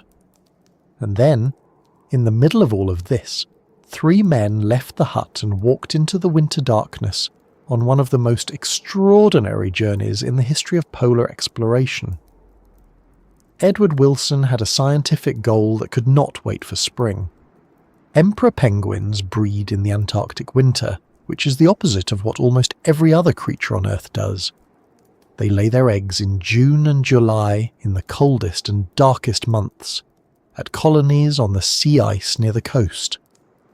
Wilson believed, correctly as it turned out, that the embryos of emperor penguin eggs might provide important clues about the evolutionary relationship between birds and reptiles. The nearest known emperor penguin colony was at Cape Crozier at the far eastern end of Ross Island, about 60 miles from Cape Evans. Wilson wanted to collect eggs from that colony, and the only way to do it was to travel there in winter, when the penguins were actually nesting. He took 2 companions, Henry Bowers and Apsley Cherry Garrard. The journey they made from June 27th to August 1st, 1911, 36 days, 60 miles each way, in the Antarctic winter, is almost impossible to describe in terms that fully convey what it was like. The temperatures they recorded reached as low as minus 60 degrees Celsius. At those temperatures, the moisture in your breath freezes before it leaves your face. Metal becomes brittle and shatters. The sleeping bags, which were made of reindeer fur, became so saturated with moisture from the men's bodies that they froze solid and could not be fully opened or closed. Cherry Garrard described the process of climbing into his frozen sleeping bag each night as one of the most painful experiences of his life. The bag was so stiff that it took a long time to warm enough to allow him to move inside it, and the process of warming it was accomplished by body heat alone, which meant lying in the cold and shivering until the fur slowly softened around him. They pulled their sledges by hand in complete darkness, navigating by the stars when the sky was clear and by feel and instinct when it was not. The terrain was rough, pressure ridges in the sea ice, slopes and hollows invisible in the dark. They fell, they got lost. On one occasion they lost the tent in a storm and spent a night in a snow hollow, with nothing between them and the weather, convinced they were going to die. The tent was found the next day, blown against a pressure ridge. They retrieved it and continued. They reached Cape Crozier. They found the emperor penguin colony. They collected 5 eggs, 3 of which survived the return journey intact. When Cherry Garrard eventually brought those eggs to the Natural History Museum in London, after the expedition was over and the full weight of everything that had happened was known, the museum staff were not particularly interested. The scientific question Wilson had hoped to answer had been partly resolved by other means, and the eggs were stored and largely forgotten for decades. Cherry Garrard wrote about this with a kind of quiet, devastating understatement that says more about the whole experience than any amount of dramatic description could. He called the winter journey to Cape Crozier the worst journey in the world. He used those words as the title of his book, published in 1922, and the phrase has stuck because it is both completely accurate about that specific journey and quietly ironic in a way that becomes clear once you know the rest of the story. Because Cherry Garrard, who survived, always believed that the journey he made with Wilson and Bowers to collect penguin eggs in the winter darkness was the worst thing he had ever experienced. And yet Wilson and Bowers went on from that journey to make an even longer one to the South Pole itself in the following year, and they did not come back from it. Cherry Garrard spent the rest of his life wondering whether he could have done something to save them, and that question, which had no clean answer, haunted him for decades. The 3 men returned to Cape Evans on August 1st, 1911, after 5 weeks in the winter darkness. They were frostbitten, emaciated and exhausted in a way that went beyond ordinary tiredness. Cherry Garrard's teeth had been shattered by the chattering caused by the cold, a detail that stays with you. Wilson and Bowers recovered relatively quickly, which said something about their extraordinary physical resilience. All 3 men had survived something that, by any reasonable standard, they probably should not have survived. And when they walked back into the hut at Cape Evans and sat down by the stove and began to thaw out, the other men looked at them with something close to disbelief. Scott wrote in his diary that the return of the 3 was one of the most touching moments of the entire expedition. He admired Wilson enormously, had admired him since the Discovery years, and seeing what Wilson had endured and what he had brought back moved him genuinely. The eggs were carefully packed, the notes were written up, and the expedition settled back into the rhythm of late winter, waiting for the sun to return, waiting for the temperature to rise enough that the great southern journey could begin. By September and October of 1911, the preparations were intensifying. The motor sledges were being tested and maintained. The ponies, what remained of them, were being exercised and assessed. Food supplies were being weighed and packaged into daily rations. Bowers, whose organisational abilities were exceptional, worked through the logistics with a precision that Scott found invaluable. The plan for the polar journey was complex, a layered system of support parties that would accompany the main group partway south, carrying extra supplies and then turn back at predetermined points, leaving Scott's final team to make the last push to the pole and return on their own. It was on paper a reasonable plan, The motor sledges would carry heavy loads across the flat ice shelf in the early stages. The ponies would take over as the terrain changed. The dogs would be used where they were most effective. The human teams would man-haul from the Beardmore Glacier onward, as Scott had always intended. Each support party would turn back with enough food and fuel to return safely to Cape Evans, and each turn back would leave the forward party lighter and faster. What the plan did not account for, could not fully account for, was the accumulation of small failures that tend to happen in extreme environments over long distances. The motor sledges, the ponies, the fuel, the weather. These were variables, and variables in Antarctica have a way of moving against you. The depot-laying journey had already shown that. The ponies were weaker than hoped. 1 ton depot was in the wrong place, and the season was advancing, the window of safe travel narrowing, and there was nothing to do but go. The departure from Cape Evans was set for early November. The men who were going south, all of them, support parties and polar party alike, began making their final preparations in the last days of October.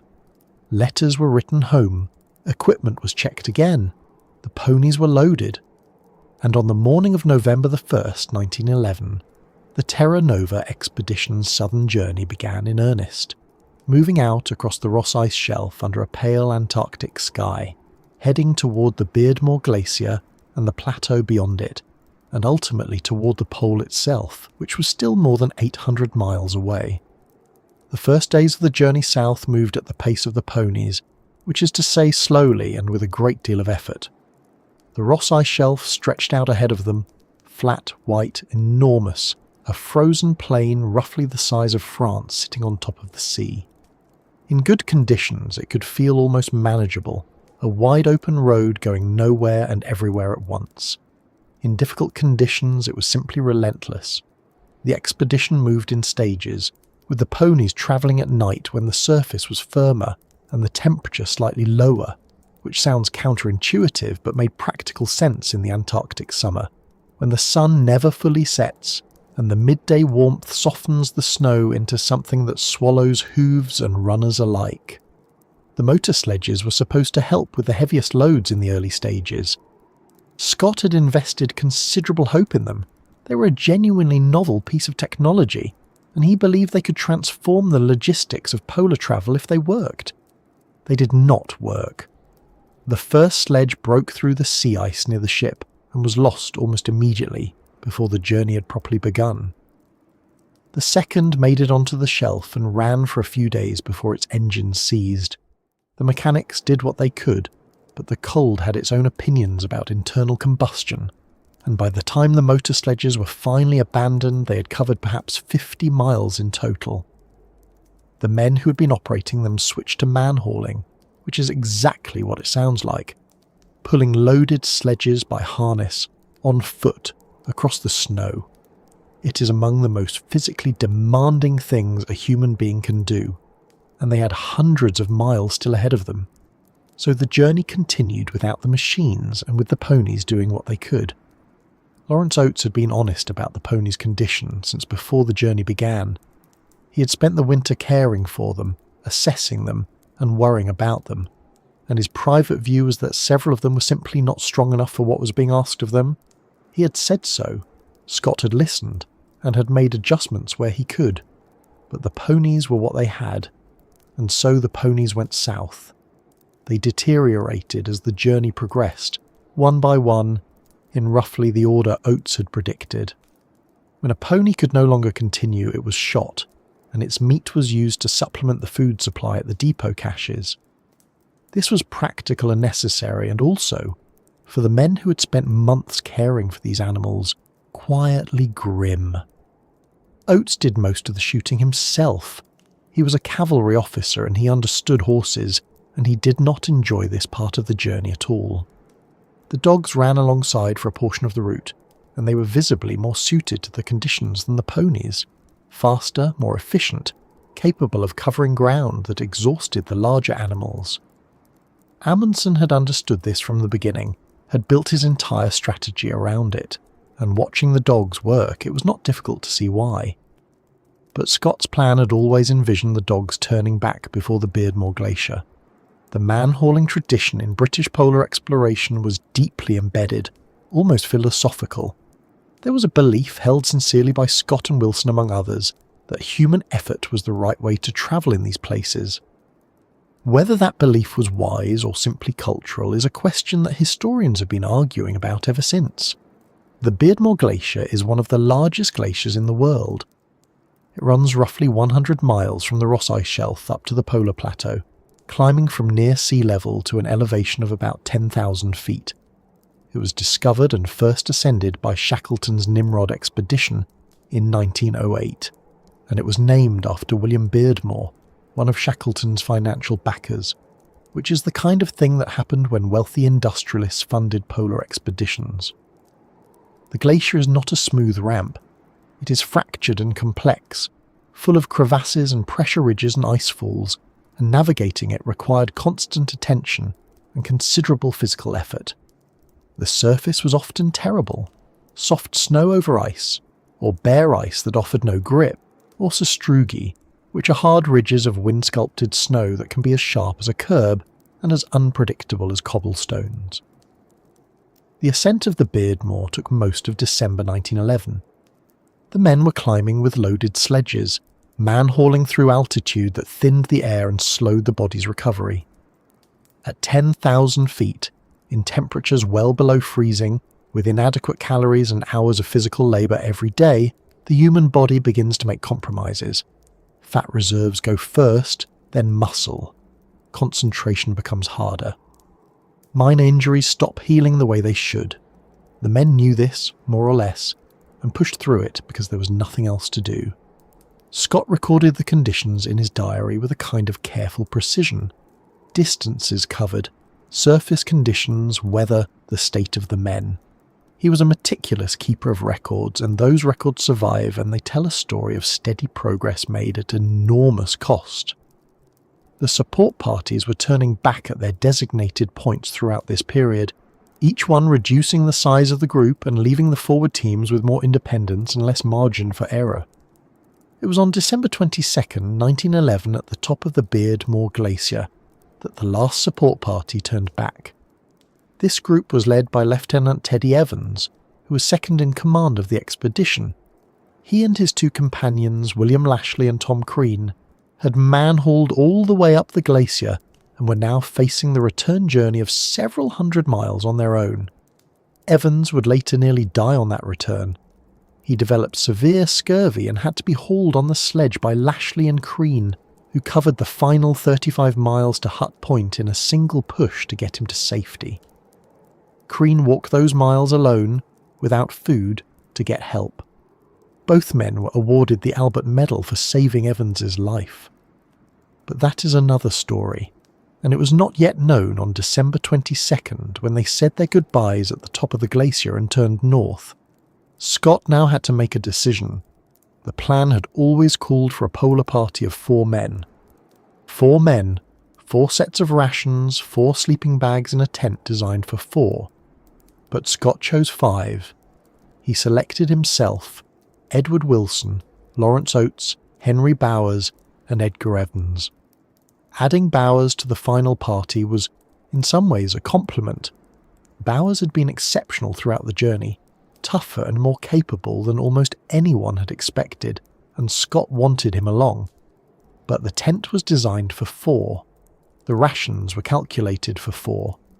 A 5th man meant the food had to stretch further, the sleeping arrangements were tighter, and the margin that careful planning had built into the system became slightly thinner.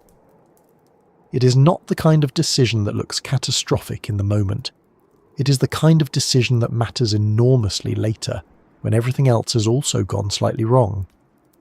The 5 men set out across the polar plateau on December 22nd, heading south, with roughly 150 miles still to go.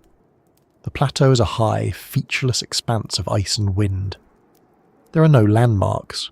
The horizon is the same in every direction.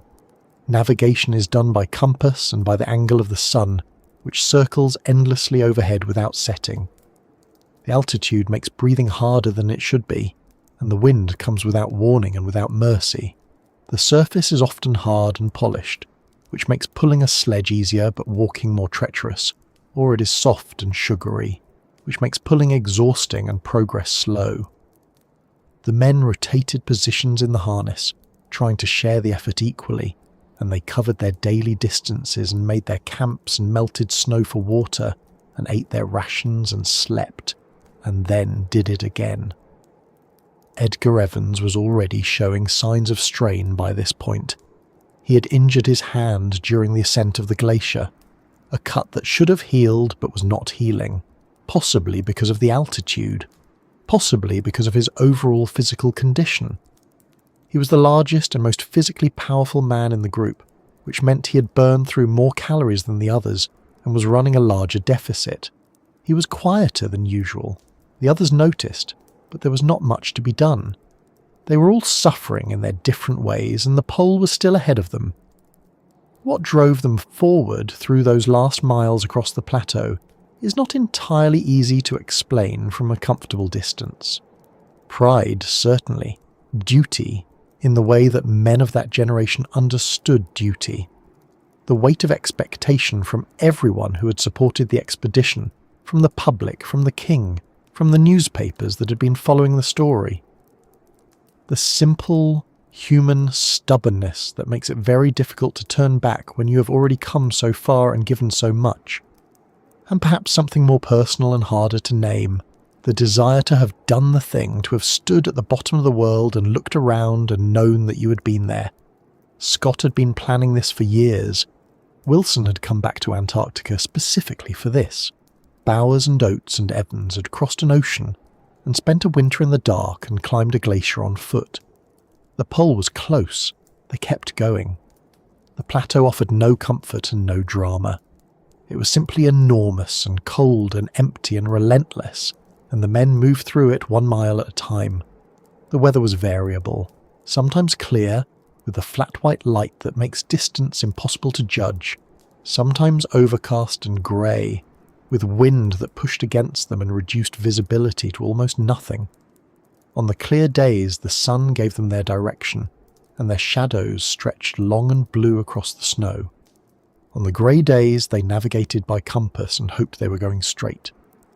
By mid-January 1912, they were close enough that the daily distances were now meaningful in a different way. Not just progress across an abstract map, but progress toward the specific point they had spent years working toward. The men were exhausted and underfed and frostbitten in their fingers and faces, but they were moving, and the pole was within reach. And for a few days, the simple fact of nearly being there was enough to keep them going. And then, on January 16th, 1912, Henry Bowers saw something in the distance that should not have been there. A dark shape against the white. He looked again. It was a flag. A black flag planted in the snow, attached to a sledge runner, and around it, half buried, the traces of a camp.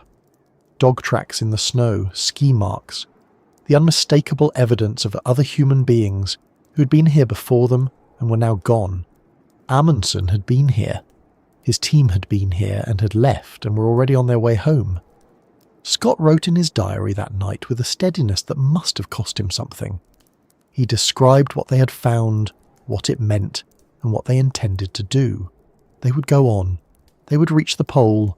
They would plant the British flag and take their photographs and do everything they had come to do. The fact that someone had done it first did not change the reality of where they were or what they had endured to get there. But it changed something. It changed the nature of the return journey, which had always been going to be hard, and which now had to be made without the reward that had justified all of it. The worst has happened, Scott wrote, and then he went to sleep, and in the morning they continued south. The pole itself was still a day's march away. The flag Bowers had spotted was not at 90 degrees south. It was a marker Amundsen had left some distance out to make sure no one missed the camp. They would reach the actual pole the following day, January 17th, and stand there with their flag and their camera and their exhausted bodies and look at each other and know that the long journey home was just beginning. That moment, and what came after it, is where the story takes its darkest turn.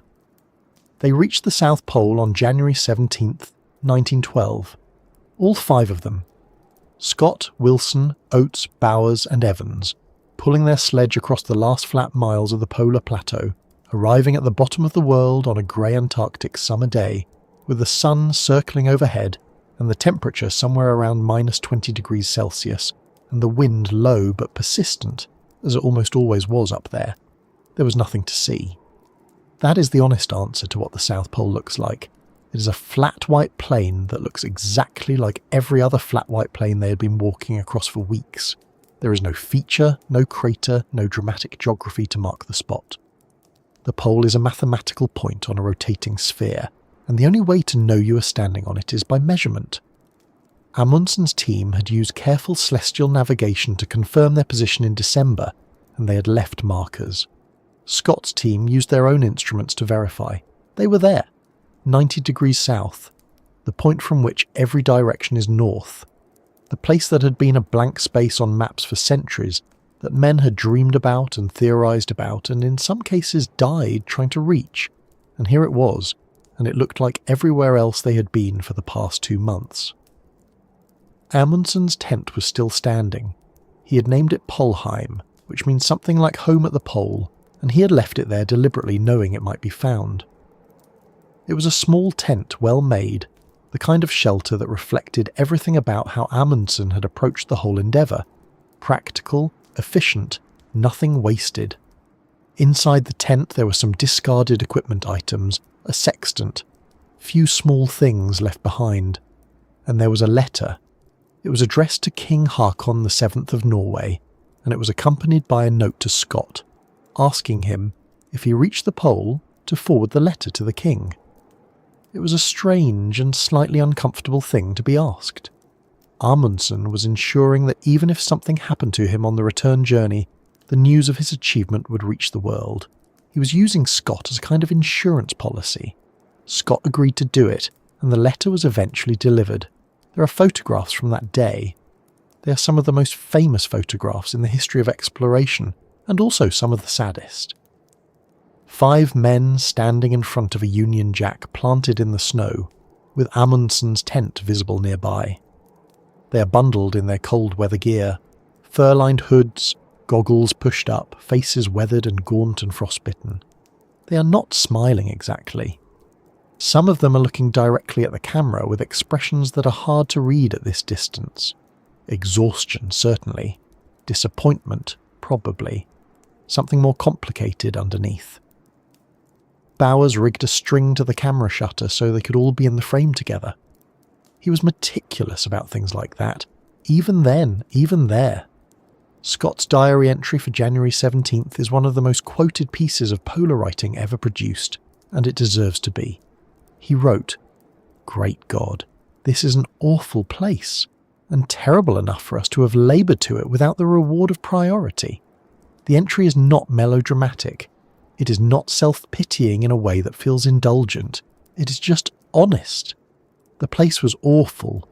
The weather was grey and cold, and the landscape was featureless, and the tent of the man who had beaten them was right there in front of them, and they had pulled a sledge 800 miles to stand in this spot, and someone else had already done it." The sentence about the reward of priority is worth sitting with for a moment. He is not saying the journey was worthless.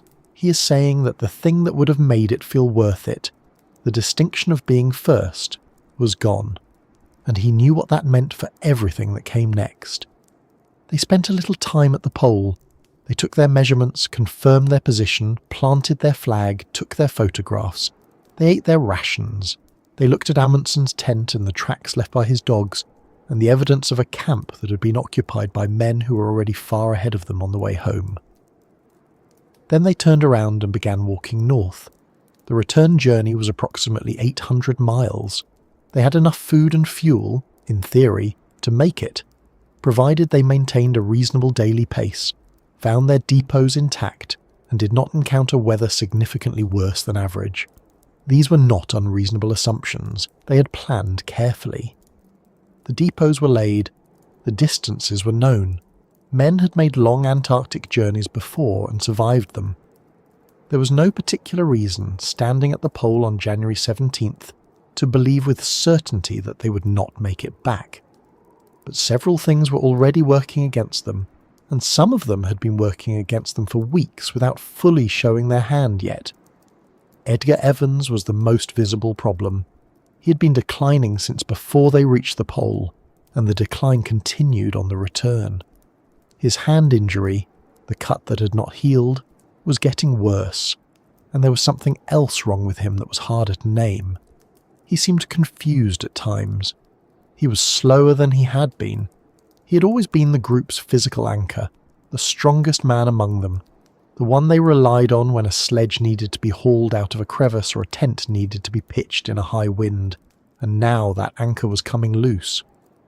The others watched him with concern and said little about it in their diaries, because there was nothing to be done and saying it too plainly would have made it worse. The surface on the return journey was often poor.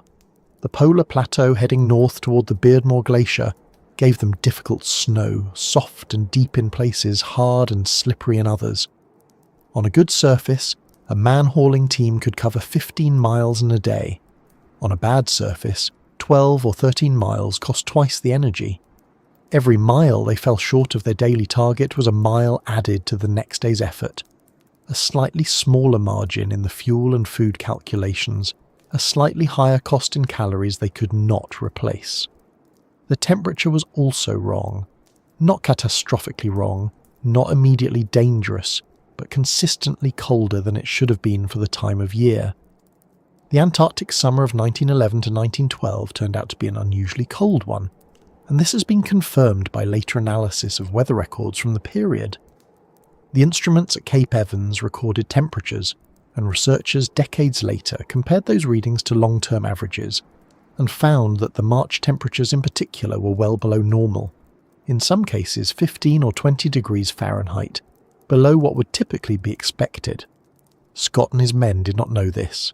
They knew it was cold, colder than they had hoped, but they had no way of knowing that the season itself was aberrant, that they were walking through weather conditions that fell outside the normal range of Antarctic experience. They assumed, reasonably, that conditions would improve as they moved north and as the season progressed. They did not improve, they got worse. The descent of the Beardmore Glacier was brutal. The glacier is not a smooth slope. It is fractured and creviced and full of icefalls and pressure ridges, and descending it required constant attention and physical effort and a kind of careful navigation that exhausted the mind as well as the body. Evans fell at least once on the glacier, possibly more than once. There is some evidence that he suffered a concussion from one of these falls, which would explain the confusion his companions observed in the days that followed. A concussion at altitude, in extreme cold, in a man who was already malnourished and physically depleted, is not a minor thing. It is a serious injury with serious consequences, and there was no treatment available and no way to rest and recover. They had to keep moving. By early February, Evans was in serious trouble. He was falling behind the pace, struggling to keep up, sometimes barely coherent. His frostbite was severe. On February 17th, 1912, somewhere near the foot of the Beardmore Glacier, he collapsed. The others waited with him, and then he died. He was 37 years old. He had been one of the most experienced men on the expedition, a petty officer who had served with Scott before, a man of enormous physical capability, who had simply been ground down past the point where even his body could continue. Scott's diary entry about Evans' death is brief and matter-of-fact in the way that men of that era often recorded terrible things, not because they did not feel them, but because the feeling was too large to write around, and the writing had to continue, and the journey had to continue, and there was no time to stop and grieve properly. 4 men now, Scott, Wilson, Oates, and Bowers. They buried Evans where he fell, or as close to buried as you can manage in Antarctic ice, and they continued north. The depots were out there ahead of them. They had been laid the previous year, and the plan depended on them. Each depot was a cache of food and fuel. Enough to get the men to the next one and then the next, all the way back to Cape Evans. The system worked, in principle. What the men began to discover as they reached depot after depot on the return journey was that the fuel was short, not absent, short. The cans were there, but they were not as full as they should have been. The leather washers that sealed the fuel cans had dried and cracked in the extreme cold, and fuel had evaporated through the gaps over the months since the depots were laid. It was a small mechanical failure with large consequences. Less fuel meant less time heating the stove, which meant less hot food and less water. Melting snow for drinking water requires fuel, and without enough water a man in extreme cold deteriorates faster than almost any other cause. The fuel shortage was not dramatic or sudden. It was a slow tightening of an already tight situation. Lawrence Oates was deteriorating in a different way. His frostbite was concentrated in his feet, and it was severe. His toes were blackening. He could still walk, but each step was painful, and he was slowing the group's pace in a way that everyone was aware of, and no one said directly. Oates was a cavalry officer, a man who had been wounded in the Boer War and who had a particular kind of soldier's understanding of duty and burden. He knew what he was costing the others. He knew, in the way that a person knows things they would rather not know, that his condition was not going to improve. But that part of the story belongs to what comes next, and the men were not there yet. What they were, as February turned into March, was 4 men moving north across the Ross Ice Shelf toward One Ton Depot, which was their critical resupply point, the largest cache between the polar plateau and home. They were cold and hungry and frostbitten and moving more slowly than their rations allowed for. The weather was getting worse instead of better. The temperature was dropping instead of rising as the season turned toward autumn. Each camp they made, they were a little weaker than the camp before. Each morning they got up and put on their frozen boots and harnessed themselves to the sledge and walked north. And the distance to One Ton Depot got smaller, and the distance to Cape Evans beyond it got smaller, but not as fast as it needed to. Scott continued to write. His diary from this period is remarkable for its clarity and its composure. He was a man who knew how to observe himself, and he recorded what was happening around him and inside him with a precision that makes the diary feel, even now, like something more than a survival document. It is also a record of a mind that was still functioning, still thinking, still paying attention to the world, even as that world was narrowing around him to the dimensions of a tent and a sleeping bag, and a few miles of white ice in every direction. The story was not finished. The worst of it was still ahead of them, in the days and miles between where they were and where they needed to be, in the decisions that had already been made and could not be unmade, in the weather that was coming and the fuel that was gone and the miles that remained, but they were still moving, they were still alive, and Oates, in particular, was still walking one painful step at a time across the ice shelf that had no end in sight. So there they were, 4 men on the Ross Ice Shelf pulling a sledge that grew no lighter, moving north through air that was growing colder by the week. The return journey from the South Pole is sometimes described as 800 miles, and that number is correct, but numbers like that have a way of flattening what they represent. 800 miles on foot in Antarctic autumn, at temperatures that regularly dropped below minus 30 degrees Celsius, dragging a loaded sledge across a surface that varied from firm to soft to crusted to wind-scoured, with inadequate food and now inadequate fuel, is not a journey that a number can fully contain. It is something you have to try to imagine in smaller pieces. Edgar Evans had died on February 17th, near the foot of the Beardmore Glacier. The remaining 4, Scott, Wilson, Oates and Bowers, had continued without him, climbing down off the glacier and onto the flat expanse of the ice shelf, where the distances are enormous and the landmarks are almost non-existent. The ice shelf is not featureless in the way a blank page is featureless. It has texture and pressure ridges and sastrugi, those hard wind-carved ridges of snow that can be ankle-high or knee-high or higher, and that make pulling a sledge feel like dragging it across a floor covered in frozen waves. But it does not have the kind of features a person can navigate by. You use a compass and you walk north, and you trust the depots are where you left them. The depots were there. That part held. What did not hold was the fuel. It is worth spending a moment on this, because the fuel shortage is one of those details that sounds almost too mundane to be a turning point, and yet it was. The cans were standard issue, sealed with leather washers. Leather, in ordinary conditions, is a reasonable sealing material, but the Antarctic is not ordinary conditions, and the depots had been sitting out on the ice shelf since early 1911, through a winter in which temperatures had dropped to extraordinary lows. The leather dried, it contracted, it cracked, and through those cracks, over months, the fuel slowly evaporated. Not all of it, but enough that when the men opened a can expecting a certain quantity of paraffin, they found less. Sometimes significantly less. The consequences of this are not immediately obvious until you understand what fuel meant to these men. It was not just warmth, though warmth mattered enormously. The primary problem was water. In Antarctica there is water everywhere. It is just frozen. To drink it, you have to melt it, and to melt it, you need a stove, and to run a stove, you need paraffin. A man working hard in extreme cold needs a great deal of water to stay functional. Dehydration at low temperatures is a serious and underappreciated danger, and it compounds everything else. The cold feels colder, the body heals more slowly, the mind begins to fog at the edges. When Scott's party found short fuel at depot after depot, they were not just losing warmth, they were losing the ability to properly hydrate, which meant they were losing the ability to function at the level the journey required of them. Scott noted the fuel shortages in his diary with the kind of controlled frustration of a man who has identified a problem he cannot solve.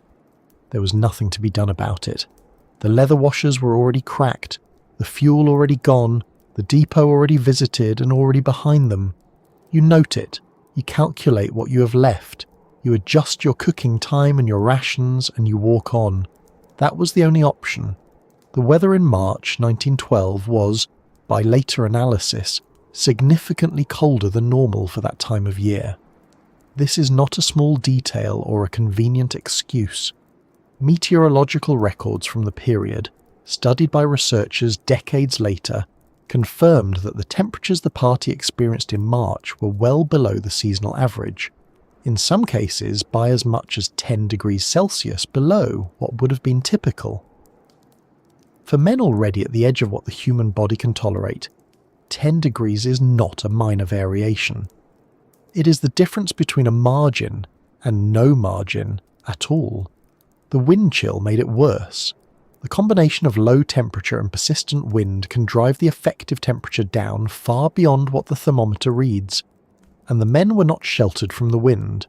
They were moving through it, or lying in a tent while it pressed against the canvas from outside. Oates was the one they were all watching, though no one said it quite that plainly. His frostbite had progressed through the weeks of the return journey to the point where his feet were in a serious state. His toes were blackening. Frostbite that has reached that stage is not a matter of warming the feet up and continuing. The tissue is dying.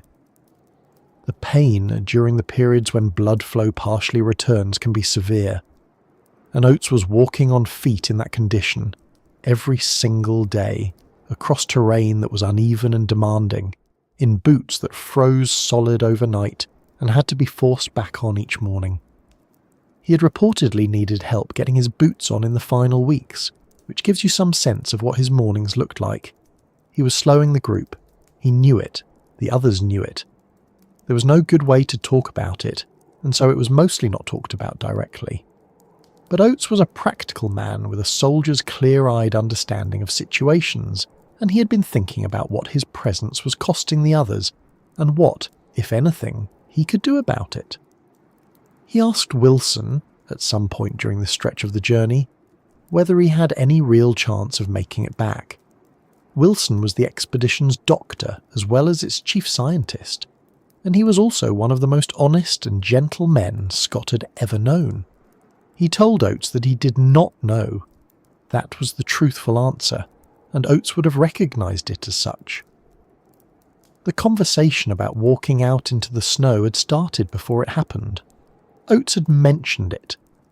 He had raised the idea of simply leaving the tent and not coming back, removing himself from the equation so the others could move faster without him. The others had talked him out of it, or tried to.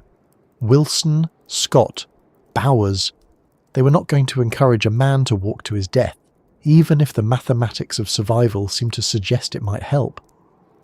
And so they had continued together, all four of them, through the days that followed Evans's death and into the deepening cold of March. On the night of March 16th, moving into the 17th, Oates woke in the tent. He had been in poor condition for days. His feet were worse. The blizzard outside was continuing. It had been blowing for some time, pinning them in camp and eating into their already thin margin of food and fuel. Oates got up. He may have said something first, or he may have simply spoken the words that Scott recorded in his diary. What Scott wrote was this: "I am just going outside and maybe some time," and then he went. He walked out of the tent into the blizzard. He was 31 years old. He had been born in London in 1880, had served in the Boer War, had been shot through the thigh in a battle near Magersfontein in 1901, and had walked for miles on a broken leg to avoid capture. He was not a man who lacked courage or physical endurance. He was a man who had made a calculation and acted on it, in the way that soldiers sometimes do when they understand that the mission matters more than any individual within it. Whether his death actually improved the others' chances is something historians have debated. The honest answer is probably that it helped very little by that point, because the situation was already so far gone. But Oates did not know that with certainty, and perhaps it does not matter whether the act was effective. It was what he chose to do, and he did it without drama, in the middle of a blizzard, alone. His body was never found. The blizzard would have covered him quickly. The ice shelf moves and shifts over years, and whatever remains of Lawrence Oates are somewhere in that ice, travelling slowly northward with it, as the others are too, though the others were found. Scott wrote about him afterward, in the diary that still had a few pages left. He called it the act of a brave man and an English gentleman. That phrase has been quoted many times since, sometimes admiringly, and sometimes with a kind of mild scepticism about its very Edwardian framing.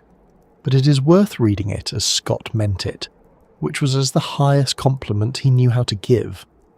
Scott was not a man who gave praise lightly or insincerely, and he was writing in a tent in a blizzard with frostbitten hands and very little time left, which tends to strip away the performative elements of language and leave what a person actually means.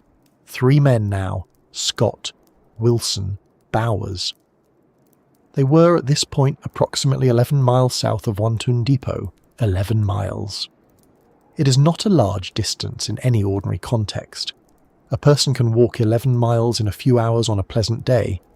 In the circumstances these men were in, exhausted, frostbitten, underfueled, in temperatures that were well below average for a season that was already the harshest on Earth, 11 miles was a very large distance. But it was not an impossible one. They had survived worse stretches. They had come 800 miles already, most of it. One Ton Depot was there, 11 miles north, with food and fuel and the possibility of continuing. They packed up the tent and they walked. Scott's feet were badly frostbitten by this point. He mentions in his diary that his right foot is in a poor state, and that he is not sure it can be saved even if he survives, which is the kind of observation that tells you something about the mental clarity he was maintaining even then. Bowers was the strongest of the 3 remaining men. He had always been physically remarkable, short and compact and almost absurdly tough, the kind of person who seemed to generate heat from somewhere internal that others did not have access to. Wilson was suffering, but moving, and Scott was moving too, though his foot was bad and getting worse. The weather was not cooperating. It had not been cooperating for weeks. The blizzard that Oates had walked into was part of a sustained period of terrible conditions, and it did not lift cleanly and allow the 3 men a clear march to Wantun Depot. The wind continued. The temperature stayed low. They made camp again when they had to, and each time they made camp the fuel calculation was a little worse, and the food was a little shorter, and the distance they needed to cover the next day was a little more than they could manage. Scott kept writing. His diary from these final days is not the diary of a man who's given up. It is the diary of a man who is still present, still observing, still thinking about the people he is writing to, and the people who will eventually read what he has written. He wrote about the weather. He wrote about the condition of his foot. He wrote about Wilson and Bowers carefully, with real affection. He noted the temperatures when he could read the thermometer. He was a naval officer and a meticulous man, and the habit of record-keeping did not leave him even when almost everything else had been stripped away. The question of whether they could have been reached in time is one that haunts the story, and it belongs properly to a later part of the accounting. But it is worth noting here, simply as context for what was happening to these three men in their tent, that a search party existed. Apsley Cherry Garrard, the youngest member of the expedition and one of the most devoted, had travelled south from Cape Evans with a dog handler named Dimitri, and had reached One Ton Depot on March 10th. He waited there for several days, uncertain what to do. He had not been given clear instructions about whether to push south with the dogs to find Scott, and he did not know where Scott was, and he was genuinely unsure whether going further south would help, or simply lose the dogs that might be needed for other purposes. On March 10th, Scott and the remaining men were somewhere around 60 miles south of One Ton Depot. Cherry Garrard turned back. He would spend the rest of his life carrying the weight of that decision, even though the decision was reasonable given what he knew at the time. 60 miles. With the dogs in better conditions, it might have been reachable. In the conditions that existed, with the weather that was pressing down on everything, it is genuinely uncertain whether Cherry Garrard could have reached them, and even more uncertain whether the meeting would have happened in time to make a difference. These are questions without clean answers, and they were questions Cherry Garrard turned over in his mind for decades. But Scott did not know any of this. He did not know Cherry Garrard had been at One Ton Depot. He did not know that rescue had been 11 miles away and had turned back. He knew only that the depot was 11 miles north, and that his foot was bad, and that the weather was not lifting, and that he had two companions who were still alive and still trying. The blizzard came back, or perhaps it had never fully gone. It settled over their camp, and it held them there, and the tent shook in the wind, and the temperature outside was somewhere around -40, and the fuel was nearly gone, and the food was nearly gone, and the 11 miles to One Ton Depot might as well have been 1,000, Scott wrote. Wilson and Bowers were with him. The story was moving, even if the men were not, toward the place where it would finally stop.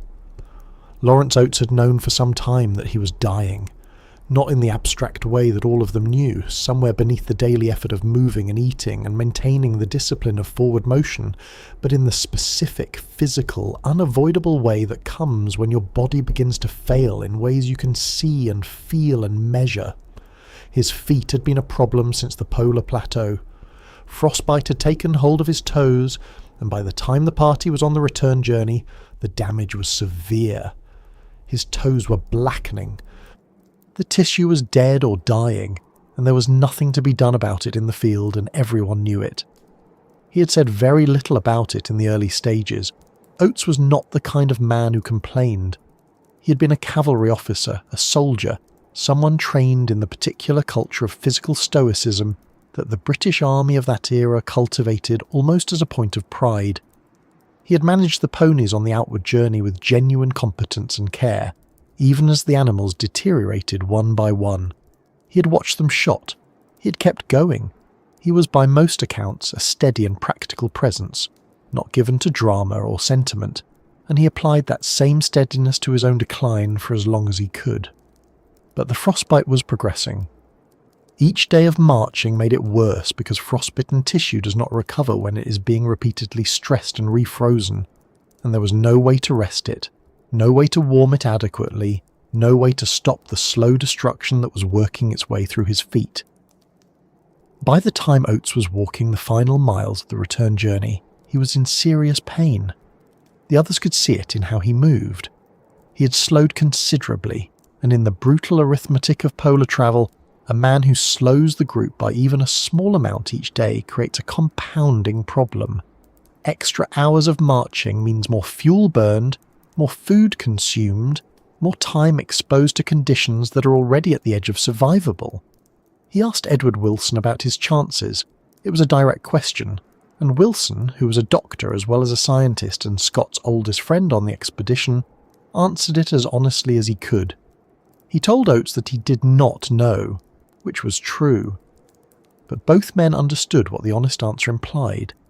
Wilson had morphine tablets with him, and at some point during the return journey he gave each of the men a supply of them, with the quiet, unspoken understanding that they were there if things became truly unbearable. It was not an act of despair, it was an act of care. Wilson was a deeply religious man, thoughtful and measured, and the gesture was characteristic of him. Practical compassion, in a situation where practical compassion was the only kind available. Oates began to talk about walking out into the snow. He did not frame it dramatically. He mentioned it, and the others understood what he meant, and Scott wrote in his diary that they had tried to dissuade him. They had. They did not want to lose him. They also knew, with the clear-eyed honesty that extreme circumstances produce, that what he was contemplating was not irrational. He was not panicking. He was not in despair in the way that word usually implies. He was making a calculation about what his continued presence in the group meant for the others, and the calculation was not wrong. He was slowing them down. He was consuming rations. He was not going to recover. And he knew all of this. The night of March 16th, moving into March 17th, 1912. The tent was up, the blizzard was running outside, the temperature was somewhere around minus 40 degrees Celsius. Oates had made it through another day of marching, which had itself been a kind of extraordinary effort given the state of his feet. He had slept, or tried to. In the morning, he woke, and he said to the men around him, in a voice that Scott later described as perfectly calm, "I am just going outside and maybe some time." And then he went outside. He walked into the blizzard. He was 31 years old. His body was never found. There is a quality to that moment that has made it one of the most remembered acts in the entire history of polar exploration, and perhaps in the broader history of what people are capable of when they face the end of things. It was not a theatrical gesture. He did not make a speech. He did not write a letter or leave instructions or say anything that required interpretation. He said a plain sentence, and then he did what the sentence described. The simplicity of it is part of what makes it so difficult to look at directly. A man walking out into a blizzard in Antarctica, alone, knowing exactly what he was doing, choosing it deliberately, and doing it quietly.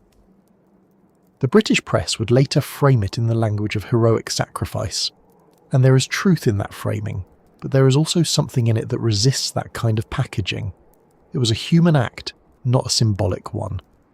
He was a man who had decided that his death was more useful to the people he cared about than his continued survival, and he acted on that decision with the same practical steadiness he had brought to everything else on the expedition.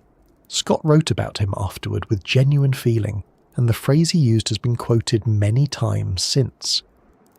It was the act of a brave man and an English gentleman. The language is of its era, formal and coded in ways that can sound distant now, but the emotion behind it is real.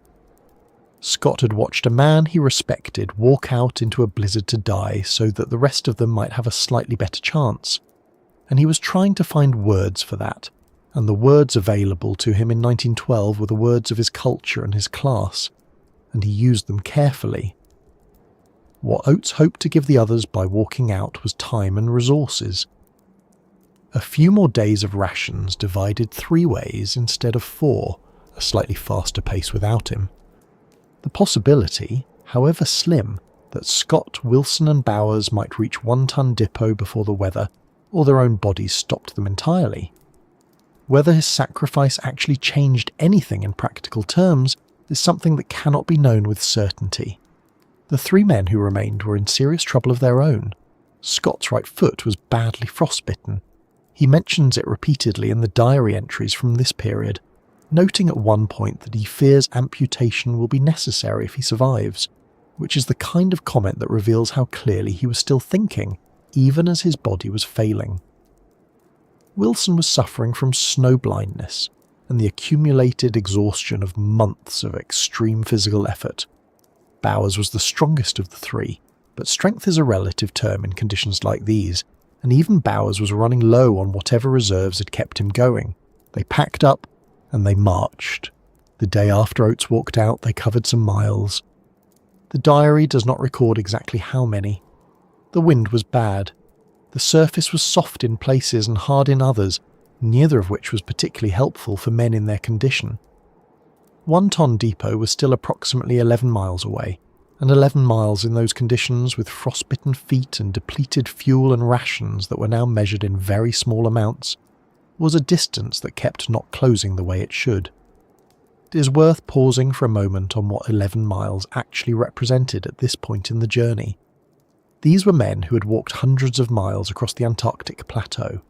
They had climbed the Beardmore Glacier, which is roughly 100 miles of ascending ice at altitude. They had crossed the Ross Ice Shelf multiple times. 11 miles should have been, in some sense, a manageable problem for men with their accumulated experience and physical conditioning. But the body does not work on accumulated experience when it has been pushed past a certain threshold. It works on what it has available right now, and what these men had available right now was very little. The fuel shortage meant they could not melt enough snow for proper hydration. Dehydration at altitude and in cold is a serious physiological problem. It affects cognition, it affects physical performance, it affects the body's ability to regulate its own temperature. The food shortage meant their caloric deficit was severe, which meant their bodies were burning through whatever reserves remained. The frostbite meant that the act of walking itself was causing ongoing damage. And the weather meant that even when they were moving into conditions that were actively hostile in ways that went beyond the already hostile baseline of Antarctic travel. Scott kept writing. This is one of the things about him that is genuinely remarkable in retrospect. The diary entries from these final days are not long, but they exist. He was still recording temperatures, still noting the weather, still describing the state of the men and the state of his own feet, with the careful precision of a naval officer who had been trained to keep records. He was also writing letters. He had been writing letters for several days at this point, to Kathleen, to the families of the other men, to the expedition's backers, to the public. The letters were composed with real care. They were not the frantic writing of a man in panic. They were the considered writing of a man who knew he was probably not going to survive, and who wanted to make sure that the people who mattered to him received something from him before the end. The three men made camp again on or around March 19th. The blizzard that had been running intermittently became sustained. The tent went up and it held, and they got inside it, and the wind pressed against the canvas from outside with the particular sound that Antarctic blizzards make, which people who have heard it describe as something between a roar and a scream, continuous and without variation, the sound of a place that is entirely indifferent to whether anything inside a small tent lives or dies. They were 11 miles from One Ton Depot. They had food for perhaps 2 days. The fuel was almost gone. What happened inside that tent over the following days is not entirely knowable, because the diary entries become shorter and the last one is dated March 29th. What is known is that they did not leave the tent again. Whether this was because the blizzard was too severe to march in, or because they were too weak to march even if the weather had cleared, or some combination of both, is something that cannot be determined with certainty. Probably both. The weather records from that period in Antarctica, analysed much later by meteorologists and historians, confirm that March 1912 was unusually cold even by Antarctic standards. The temperatures in those final weeks were significantly below the seasonal average, which was already extreme.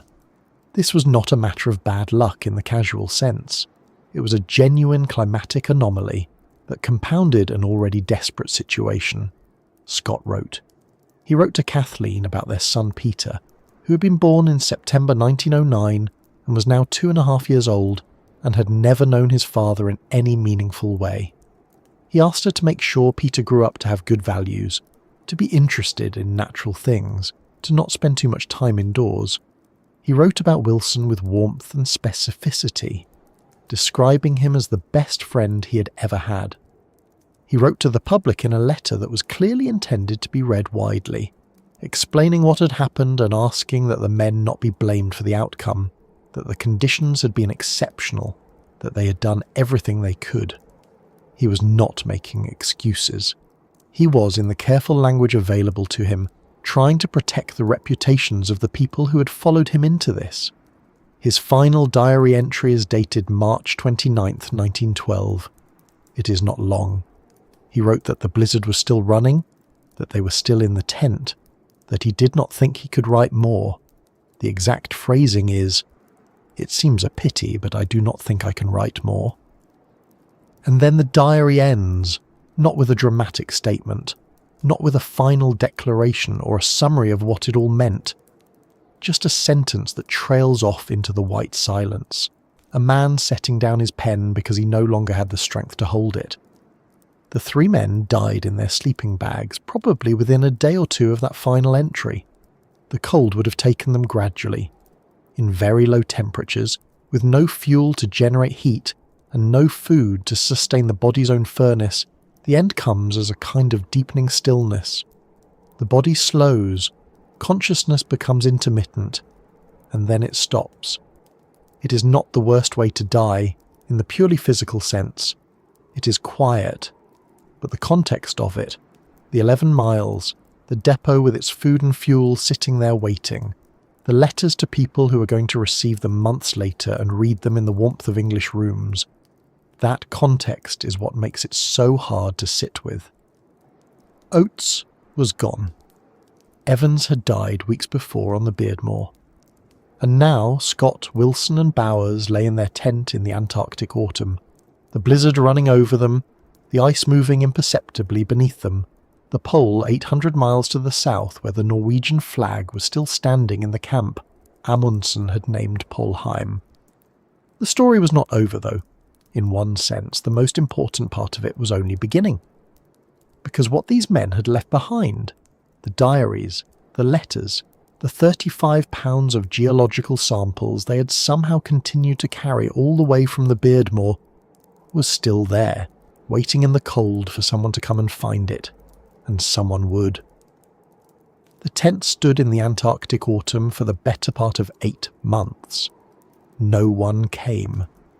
The blizzard that had pinned them down continued after they died, and then other weather moved over the area and snow accumulated, and the tent settled slightly under the weight of it, and the world outside went on being what it had always been. Cold, indifferent, vast, and completely silent except for the wind. Inside, the 3 men lay in their sleeping bags exactly as they had been. The cold had preserved everything. The diaries were there, the letters were there, the geological samples were there, bundled into a sledge that sat just outside the tent, 35 pounds of rock that they had hauled across the polar plateau and down the Beardmore Glacier and across the Ross ice shelf because Wilson had believed the science mattered, and Scott had agreed with him, and neither of them had been willing to abandon it even when abandoning it might have saved their lives. The tent itself was still standing more or less, though the blizzard had pressed it into a shape that was no longer quite the shape a tent is supposed to be. It looked, from a distance, like a small mound in the snow. Unremarkable, easy to miss.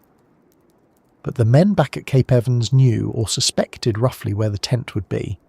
They had been waiting for months through the Antarctic winter, through the long darkness, for the season to turn enough to allow a search.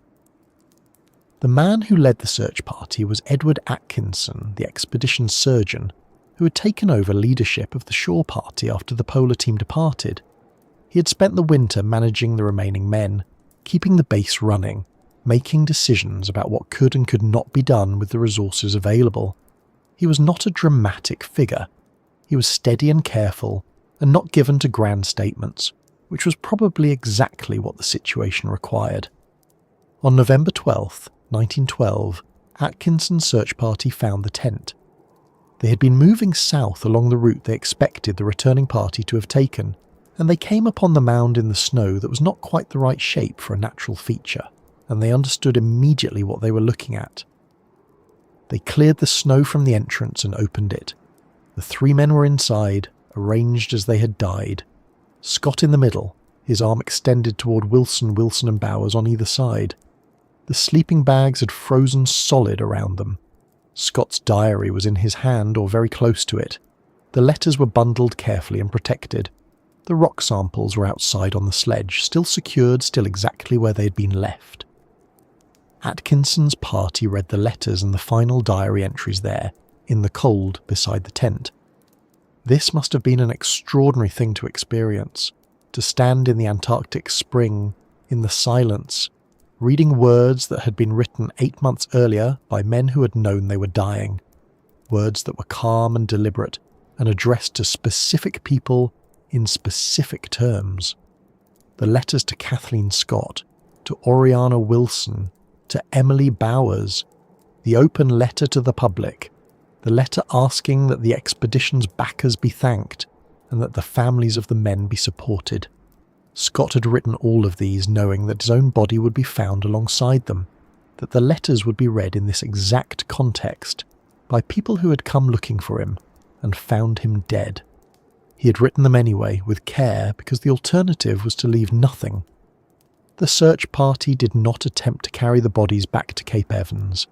The decision was made to collapse the tent over the 3 men as a burial cairn, which is what was done. The tent was brought down around them gently, and snow was piled over it, and a rough cairn was built from whatever material was available. A cross was fashioned from a pair of skis and erected on a nearby hill, Observation Hill, which was visible from the base at Cape Evans. On the cross was carved a line from Tennyson's Ulysses, chosen by Cherry Garrard. To strive, to seek, to find, and not to yield. It is still there. The hill is still called Observation Hill, and the cross is still standing on it, though the tent beneath the snow has long since been carried northward by the movement of the ice shelf, and is now somewhere beneath the Ross Sea, slowly descending.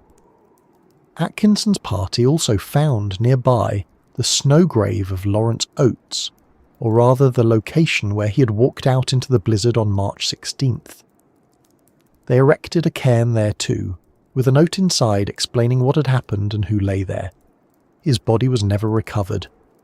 The note described him as a very gallant gentleman, which was the language of the time for something that didn't have a simpler name.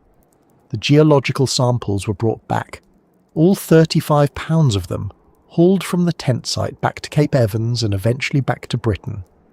This turned out to matter enormously, though no one fully understood how much at the time. The rocks were Glossopteris fossils, plant fossils from a species that had existed in warm climates, found embedded in Antarctic rock at high elevation. Wilson had recognised their significance during the journey and had insisted on keeping them. The presence of these fossils in Antarctica helped confirm, decades later, that Antarctica had once been part of a larger landmass in a much warmer part of the world, which was a piece of evidence that contributed to the eventual acceptance of continental drift theory. The men dragged those rocks 800 miles across the ice, dying, and the rocks turned out to be scientifically important. That is a fact that sits quietly in the history of this expedition without making much noise, but it is worth staying with for a moment. The Terra Nova sailed back to New Zealand in early 1913. The news reached the outside world in February of that year, and what followed was a period of public grief in Britain that was genuine and widespread. The newspapers carried the story on their front pages for days. Memorial services were held across the country.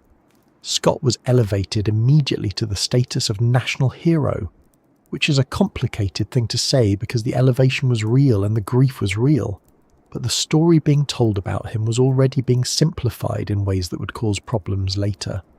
The families received the letters. Kathleen Scott read her husband's final words to her.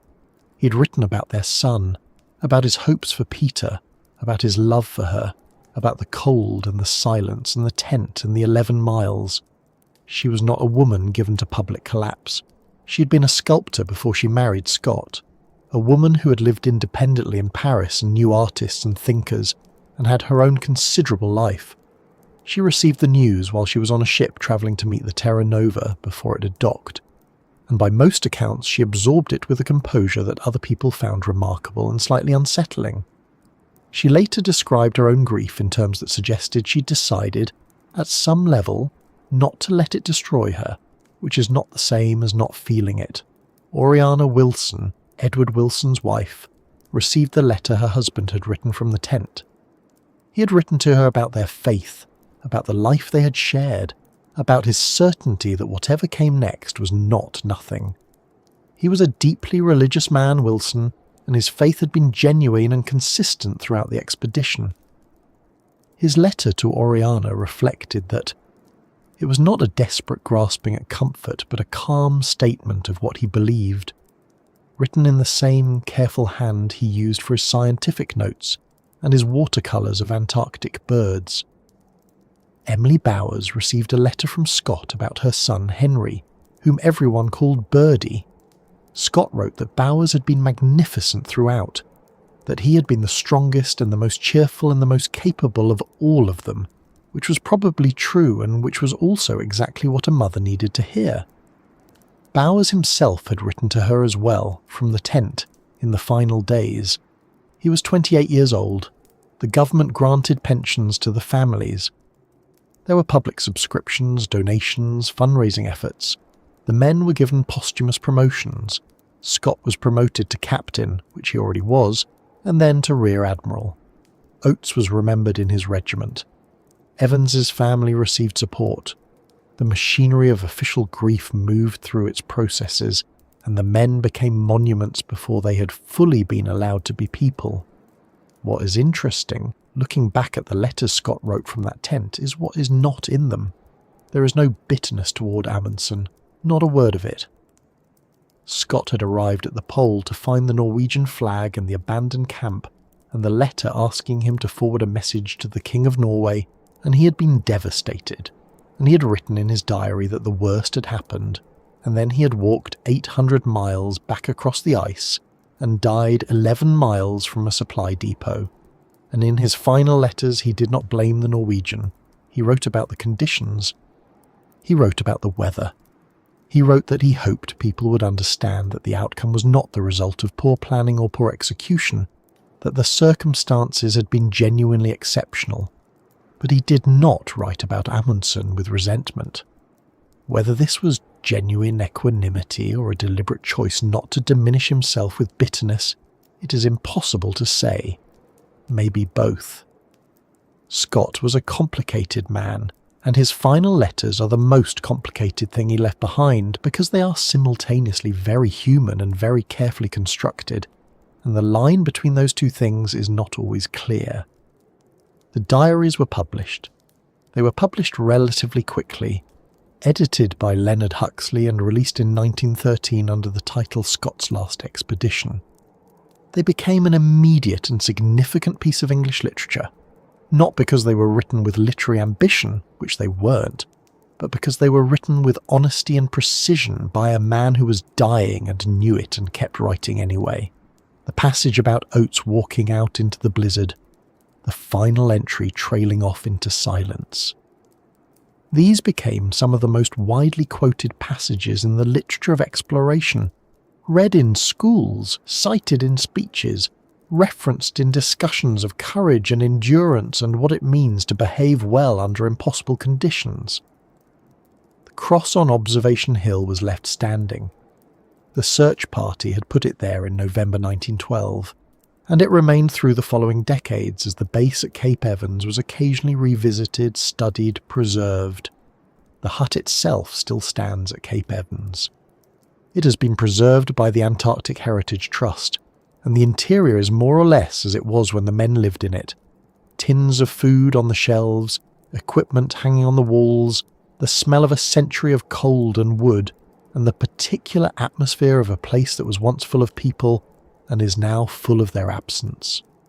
People visit it on research vessels and expedition ships and stand inside it, and try to imagine what it was like when the lamps were lit and the men were eating dinner and arguing about the ponies or listening to the gramophone that someone had brought along, because even at the bottom of the world, people need music. The tent that Atkinson's party found is, as mentioned, no longer where it was. The Ross Ice Shelf is not stationary.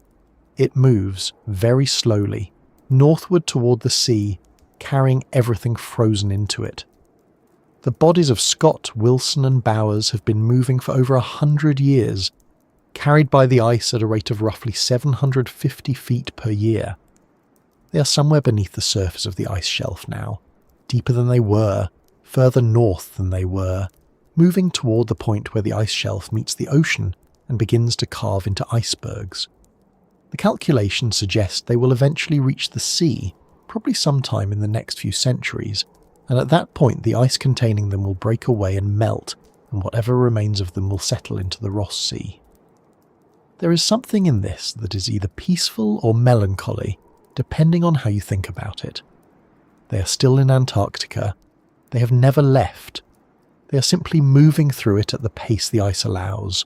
The story that the search party brought back to Cape Evans in November 1912, and that the Terra Nova carried to New Zealand in early 1913, was not a simple story even then, though it was being told as one. It was a story about 5 men who had tried to reach the South Pole and reached it and died on the way back, and it was being shaped, even in those first months, into a story about heroism and sacrifice, and the particular virtues that Edwardian Britain wanted to believe it possessed. But underneath that shaping, the actual story was more complicated, full of decisions that could be questioned, conditions that could be analysed, moments where things might have gone differently. That more complicated story would take decades to fully emerge, and when it did emerge, it would change how people thought about Scott in ways that were sometimes fair and sometimes not, and that debate, the honest accounting of what went wrong and why and who bore responsibility, is something the expedition's history has never quite settled. The search party erected their cairns, read their letters, took their samples, and turned back north toward Cape Evans. The tent remained behind them in the snow, collapsed and covered, the 3 men inside it exactly as they had been. The cross on Observation Hill went up, and the Terra Nova eventually lifted anchor and sailed north, carrying everything the expedition had found and everything it had lost, carrying the diaries and the letters and the rocks and the surviving men back toward a world that was waiting to hear what had happened at the bottom of the earth. The search party that found them was led by Edward Atkinson, the expedition's surgeon, who had remained at Cape Evans through the winter of 1912, waiting for news that never came by any other means. By November, when the Antarctic spring had returned enough light and stable weather to make travel possible, Atkinson organised a team and headed south along the route Scott's party would have taken on the return. They had been hoping, in some part of themselves, to find survivors. By that point, no one seriously believed they would. But hope and knowledge do not always agree with each other, and the men who set out with Atkinson that November were carrying both. They found the tent on November 12th, 1912. It was partially buried under 8 months of accumulated snow, a low mound in the whiteness, recognisable only because of its shape and because they were looking for it. From a distance, it must have looked like almost nothing, just a slight irregularity in the surface, a small rise that was slightly different from the natural undulations of the ice shelf. They would have approached it carefully. They would have known, before they reached it, what they were going to find. Inside were Scott, Wilson and Bowers in their sleeping bags. Scott was in the middle, and his arm was extended across Wilson. Whether this was intentional, a gesture of closeness in the final hours, or simply the way his body had settled, no one could know. They had died months earlier, and the cold had preserved them in the stillness of the tent. Atkinson and his men read the diaries, collected the letters, and took stock of what was there. And one of the things that was there, piled near the sledge outside, was 35 pounds of geological rock samples. 35 pounds. On a journey where every pound mattered, where men were dying partly from exhaustion and starvation, and the sheer physical cost of pulling weight across hundreds of miles of ice, Scott's party had kept their rock samples. They had collected them on the Beardmore Glacier during the outward journey, and they had dragged them back across the polar plateau and down the glacier and out onto the ice shelf, all the way to the point where they could go no further. Wilson had been the one most committed to the scientific work. He was the expedition's chief scientist, and the rocks were part of what the expedition was supposed to accomplish, but all 5 men had agreed to carry them, and the surviving 3 had kept carrying them even as they were dying. The samples included fossils of Glossopteris, a plant that had lived in Antarctica roughly 250 million years ago, when the continent was part of a larger landmass in a warmer part of the world. These fossils would later become significant evidence in the development of the theory of continental drift, but that significance was still years away from being understood when Atkinson's men found them sitting in the snow beside a collapsed tent containing 3 dead men.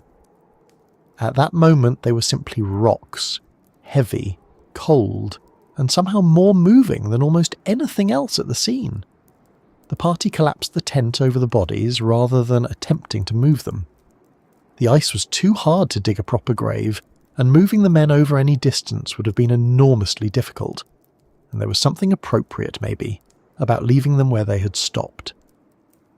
The tent became their cairn.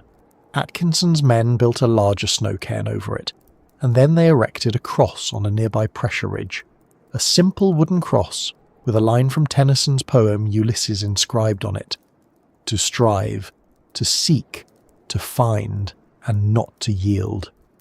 Whether this was Atkinson's choice or a collective one, the line fit well enough that it has stayed associated with the expedition ever since.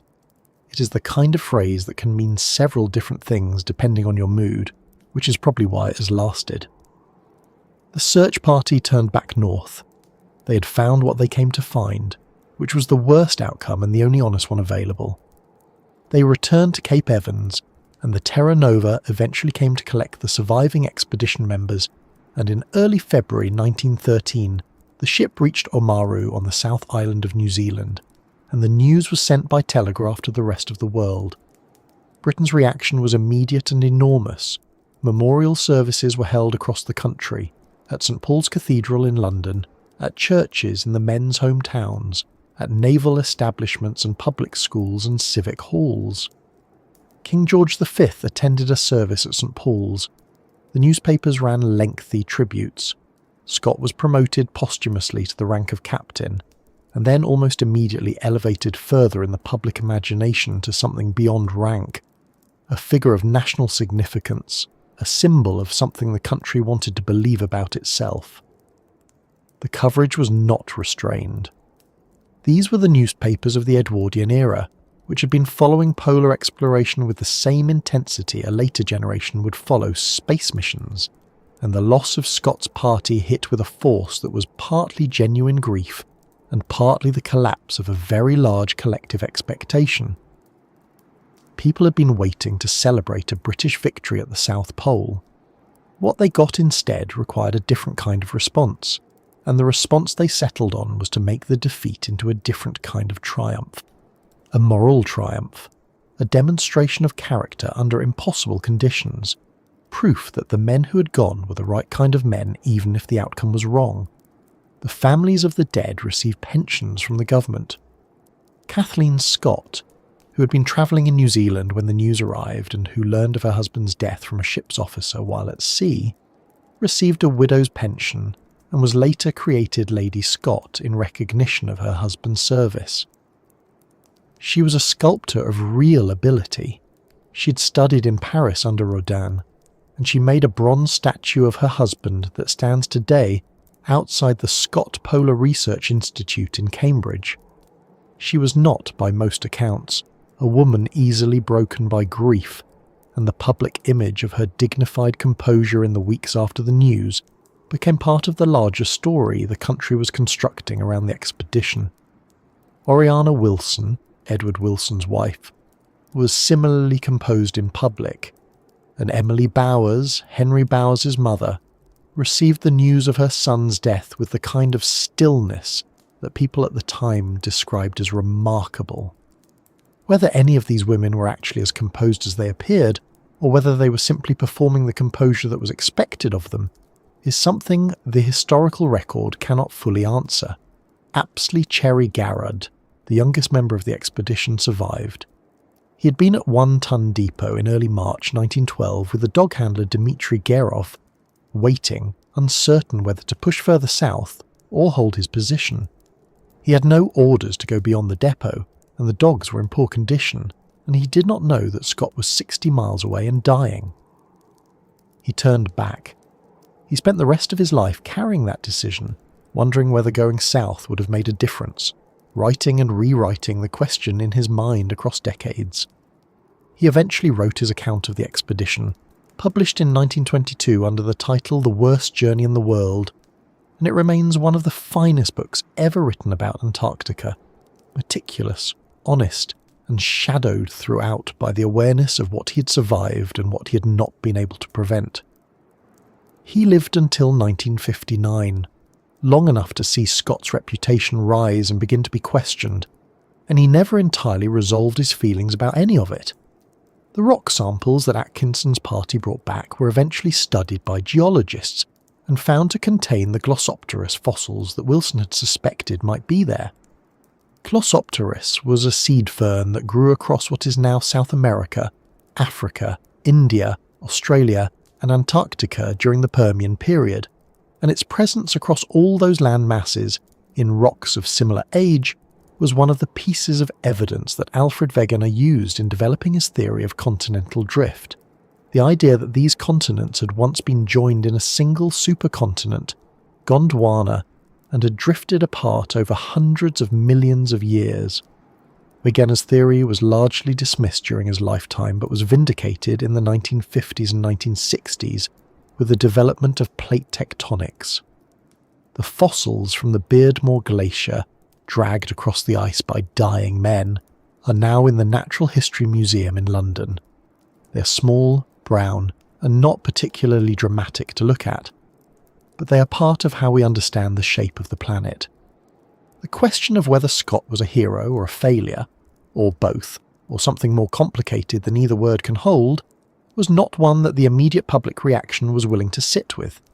In 1913, the answer was simple: hero. The diaries were published that year and read widely. The photographs from the expedition, including the famous image of the 5 men at the pole with their exhausted faces and the Union Jack planted in the snow, circulated in newspapers and magazines and were eventually hung in schools and public buildings. Scott became a standard example of British character, cited in speeches, taught to children, used as a model of how to behave when things go badly. This version of Scott lasted for several decades. It was the version that existed when the Second World War was fought, when his name was invoked in contexts where endurance and sacrifice were needed as examples. It was the version that Cherry Garrard was writing around and against in his own book, which was more honest about the expedition's difficulties than the official narrative, but which also genuinely admired the men involved. The simple hero story was comfortable and useful, and, like most simple stories about complicated events, it left out a great deal. What it left out mostly was the question of whether the men had to die at all. That question was always there, underneath the tributes and the memorial services and the school lessons. It was just not a question that the immediate cultural moment was interested in asking. The Terra Nova expedition had cost 5 lives, had failed to be first to the pole, and had returned with a story that Britain chose to read as evidence of national virtue, rather than institutional failure. That choice was understandable. It was also a choice, and choices have consequences for how history gets remembered and eventually re-examined. The re-examination, when it came, was not gentle, but that is a story for the next section. The honest accounting of what went wrong and why, and what might have been different. Because the search party had found the tent and the letters and the rocks, and the world had received the news and made of it what it needed to make. And underneath all of that, the actual sequence of decisions and conditions and misfortunes that had led 5 men to die on the ice shelf was still waiting to be looked at clearly, so let us look at it clearly. Not to diminish the men, and not to construct a case against Scott as a person, but simply to follow the chain of decisions and conditions and pieces of bad luck, and see where it leads. Because the story of what went wrong on the Terra Nova expedition is not a single catastrophic mistake. It is something more complicated than that. A sequence of smaller problems, each one manageable on its own, that accumulated into something unsurvivable. And understanding that sequence is not a betrayal of the men who died. It is, in a way, the most honest thing you can do with their story. Start with the motor sledges. Scott had invested significant hope in them. They were a modern solution, a mechanical answer to the problem of hauling heavy loads across hundreds of miles of ice. 3 had been built, and they were genuinely innovative for their time. But Antarctic conditions were not a controlled engineering environment. One sledge was lost through the sea ice before it even reached the continent, sinking during unloading at Cape Evans in January 1911. The other 2 made it onto the ice shelf at the start of the polar journey in November 1911 and broke down within the first few days. The engines seized in the cold. By the time they failed, the support teams were already behind schedule and the men were pulling loads that the sledges were supposed to carry. The motor sledges were not a bad idea exactly. They were an idea that had not been tested enough in the right conditions, and the Antarctic did not offer second chances for engineering optimism. The ponies are a more complicated matter. Scott had used dogs on the Discovery expedition and had not found them as effective as he'd hoped, partly because of his own team's inexperience with dog handling. For Terra Nova, he chose Manchurian ponies as the primary hauling animals for the first stage of the journey, supplemented by dogs. Lawrence Oates, who was responsible for the ponies, had expressed concerns from early on. He had assessed them in Siberia before the expedition departed and found them to be a poor lot. Older than advertised, not all in good health, not well suited to what was being asked of them. He wrote privately that he was not impressed. His concerns were noted and largely set aside. The ponies struggled in the Antarctic conditions from the beginning. They were not built for extreme cold in the way sled dogs are. They sweated, and the sweat froze on their coats. They sank into soft snow that dogs could move across more easily. They required more food and were harder to manage. By the time the polar journey began, several had already died, and the surviving animals were shot one by one as they deteriorated during the march south, their meat left as food caches. Amundsen had used dogs throughout, entirely, and his team had been experienced skiers who understood how to work with dog teams efficiently. The contrast in transport philosophy was not just a difference in style, it was the difference between a system that worked and a system that was always going to be partially improvised. The decision to take 5 men to the pole instead of 4 is one that historians have examined closely, and it is worth spending some time with. Scott's original plan had called for a polar party of 4. The support team system was designed around that number: the rations, the fuel, the tent capacity, the sleeping bags, the equipment. When Scott made the final selection at the top of the Beardmore Glacier on December 22, 1911, he chose 5: himself, Wilson, Oates, Bowers, and Edgar Evans. The reasons are not entirely clear from the record. Bowers may have been added partly because of his exceptional physical toughness and his meticulous record keeping, and partly because Scott simply could not bring himself to send him back. Whatever the reason, the addition of a 5th man to a system designed for 4 had immediate practical consequences. The tent was crowded. The sleeping bags were arranged for 4, and the 5th man, Bowers, had to sleep without a proper foot covering for his bag for much of the journey. The rations, which had been calculated for 4, were now shared among 5, meaning each man received slightly less than the planned amount. These were not dramatic shortfalls on any given day, but across hundreds of miles they added up. The men arrived at the pole already somewhat depleted, and they had 800 miles still to walk. 1 Ton Depot is the detail that people return to most often when they think about whether the outcome might have been different. The plan had been to place this major supply cache at 80 degrees south. It was placed instead at 79 degrees 29 minutes south, roughly 30 miles short of the intended position. The reason was the ponies.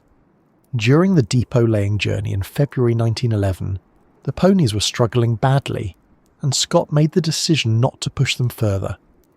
Oates had argued for going on, or for killing the weakest ponies and using the stronger ones to reach the intended location. Scott chose to stop where he was. 30 miles does not sound like much on a map.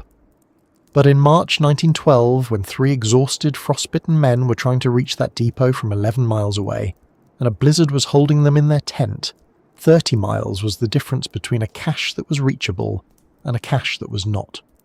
If One Ton Depot had been where it was supposed to be, it would have been approximately 19 miles from their final camp instead of 11, which sounds worse, not better. But the calculation runs the other direction. If the depot had been at 80 degrees south, the men would have reached it earlier in their journey with more fuel and food, and the final desperate stretch might not have been as desperate.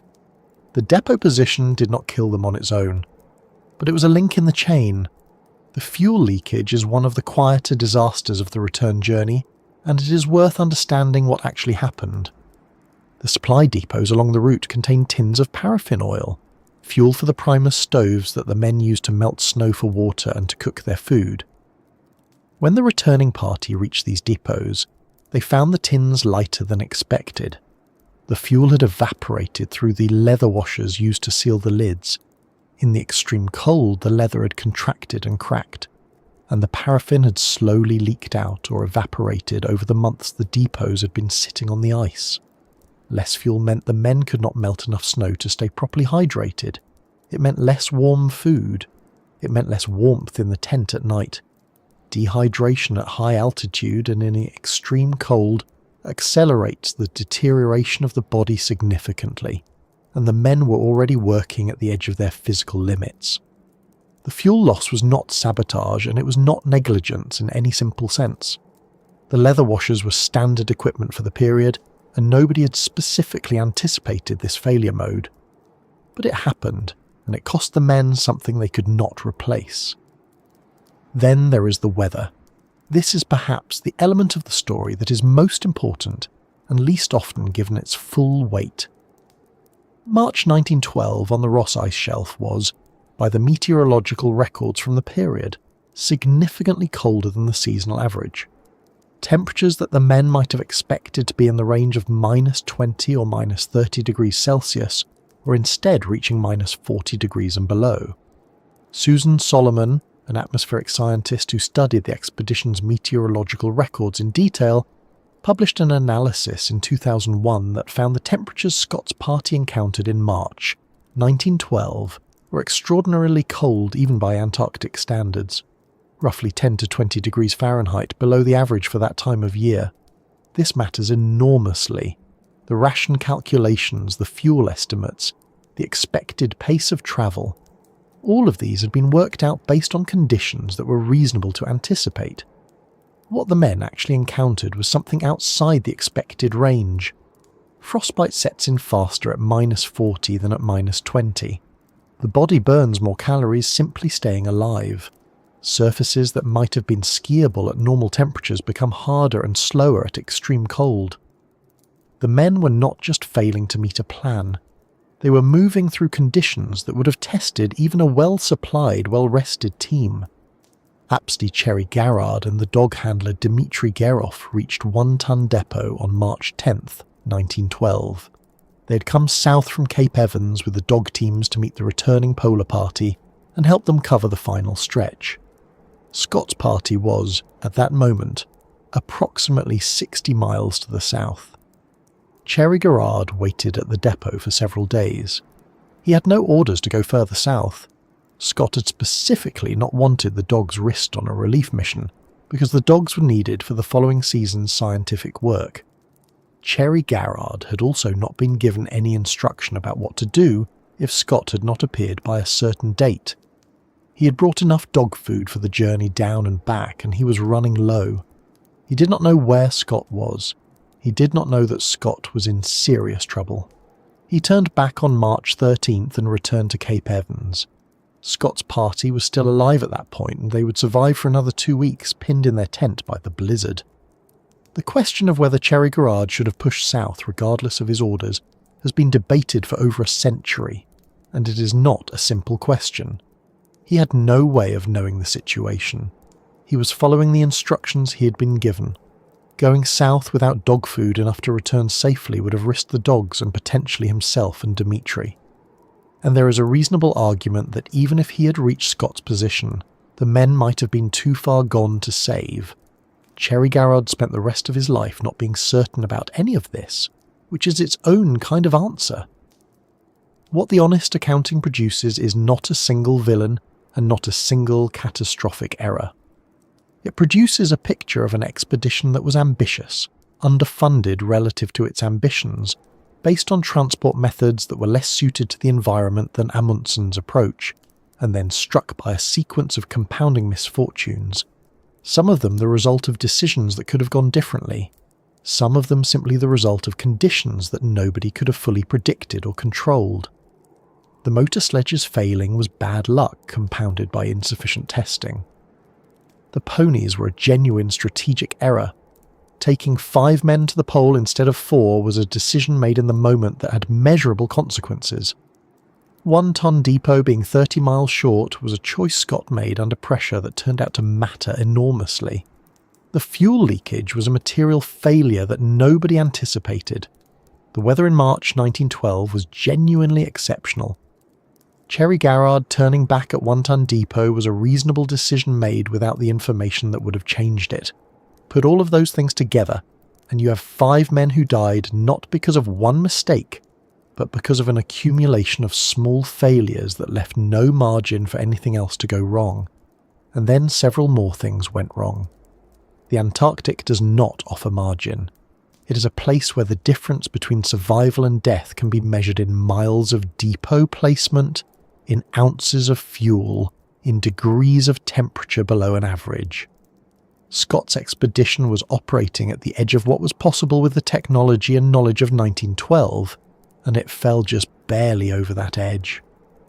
The question of whether Scott was a poor leader, or simply an unlucky one, is genuinely difficult to answer, and the honest answer is probably that he was both, in different proportions depending on which decision you're looking at. He made some choices that were clearly wrong in retrospect. He also led men through conditions of extraordinary hardship with enough authority and care that they stayed together and kept moving until they physically could not move anymore. His diaries from the return journey show a man who was suffering intensely, but who was also still thinking about the men around him, still writing carefully, still trying to make sense of what was happening. That is not the record of someone who had simply failed.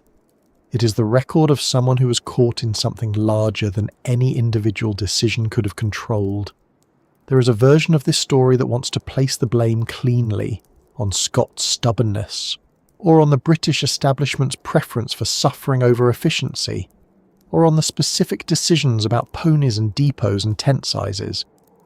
That version is satisfying in a certain way because it implies the deaths were preventable, which implies the story had a different possible ending.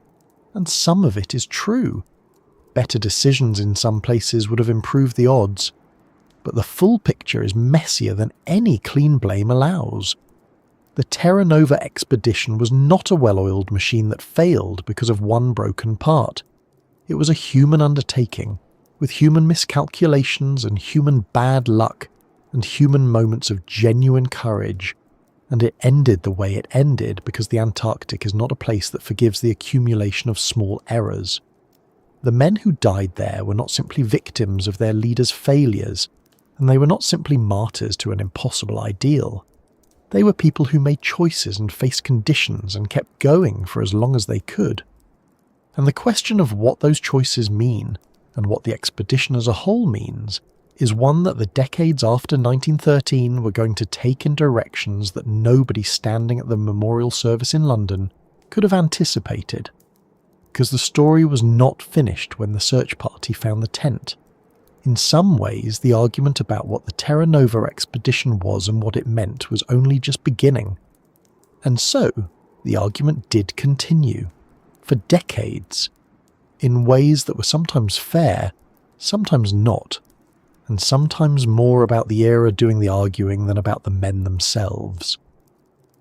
In Britain, in the years immediately following 1913, Scott became something close to a saint. The image of 5 exhausted men standing in front of a tent at the bottom of the world, with a Norwegian flag already planted there before them, was transformed in the public imagination into something almost purely noble. The suffering was the point. The fact that they had lost the race but kept their dignity, that they had died writing letters and hauling rock samples, that Scott had penned those final words with frostbitten hands in a tent being slowly buried by snow, all of that was absorbed into a particular British idea of what heroism looked like. It was not the heroism of winning. It was the heroism of enduring, of not complaining too loudly, of thinking about others while you yourself were dying. That version of the story served a purpose at the time. It gave the country something to hold on to.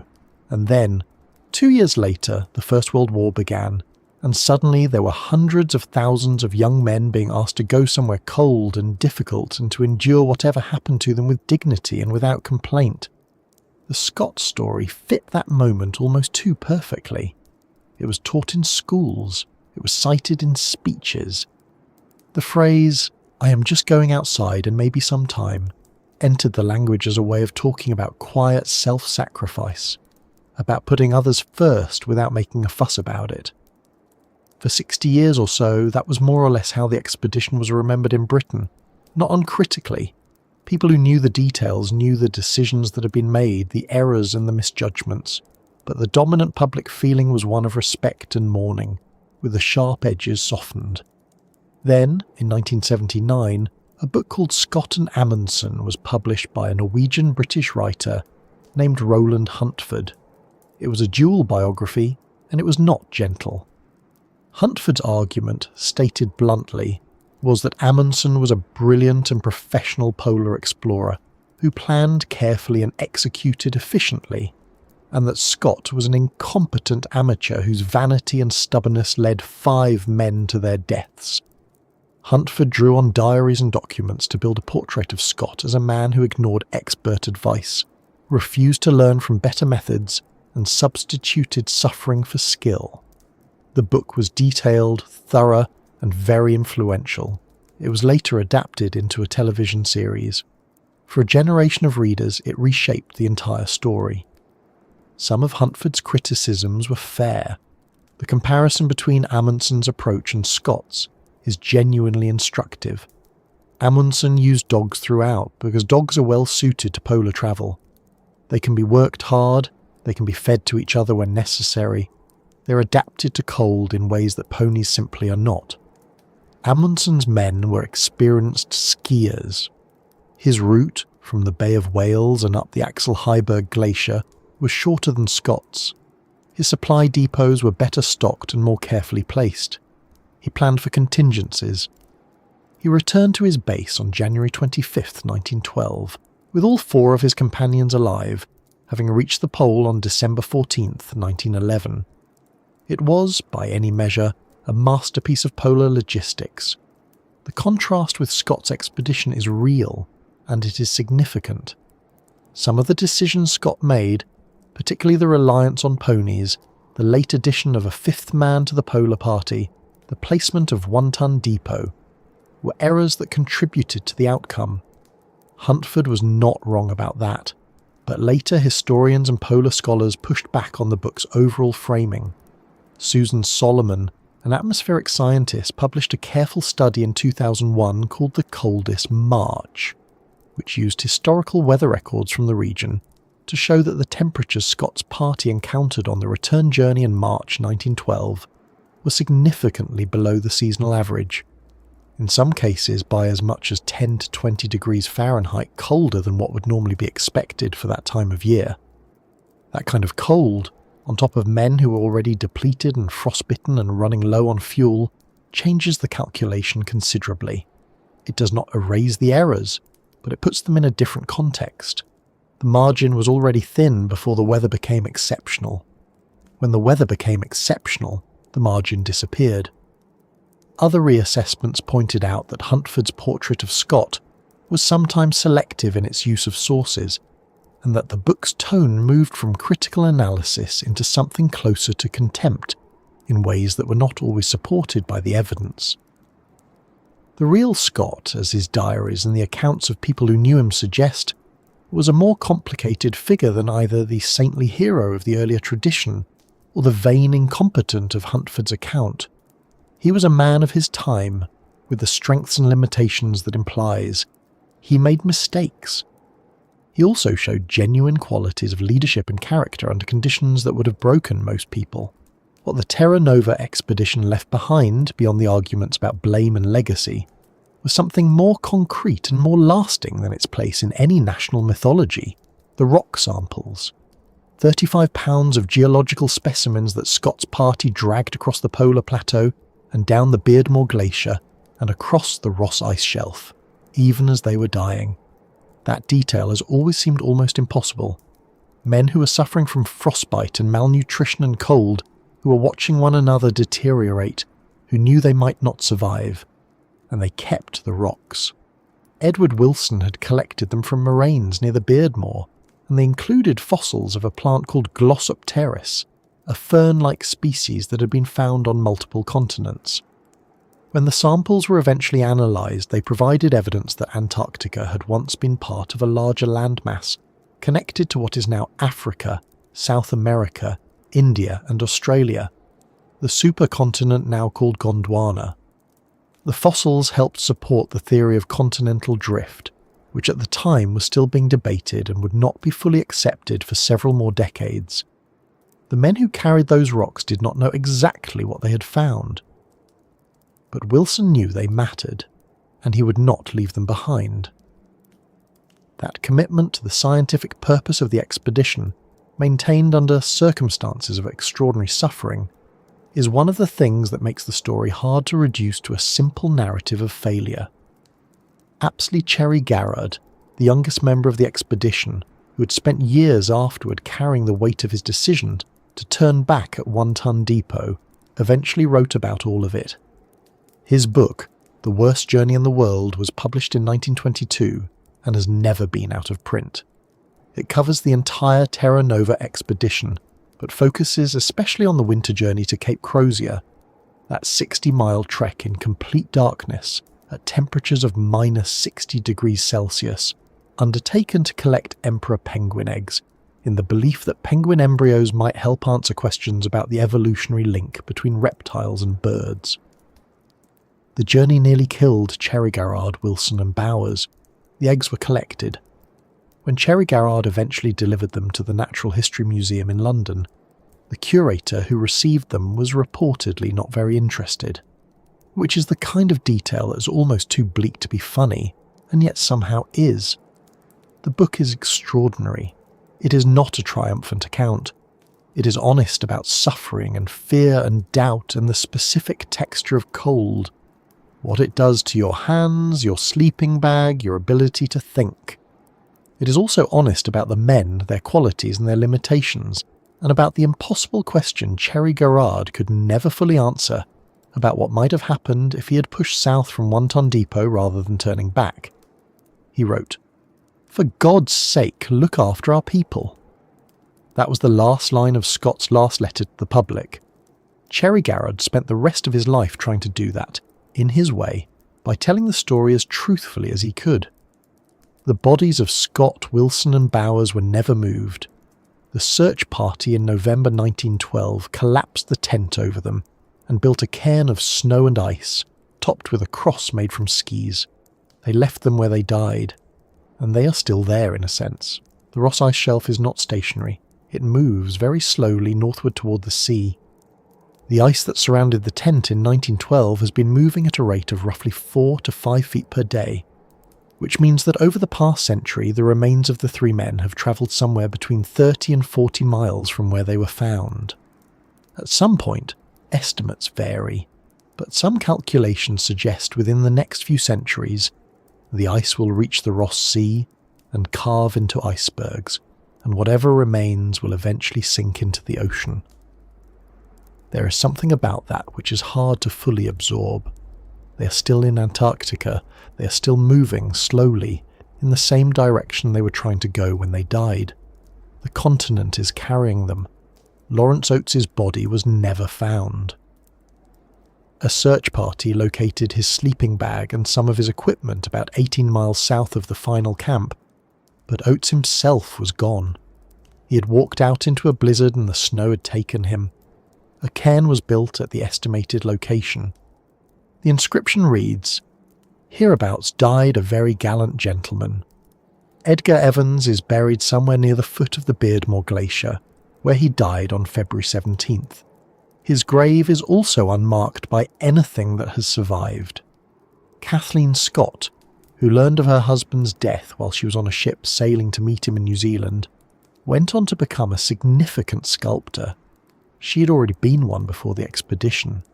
She made a bronze statue of her husband that stands today outside the Scott Polar Research Institute in Cambridge.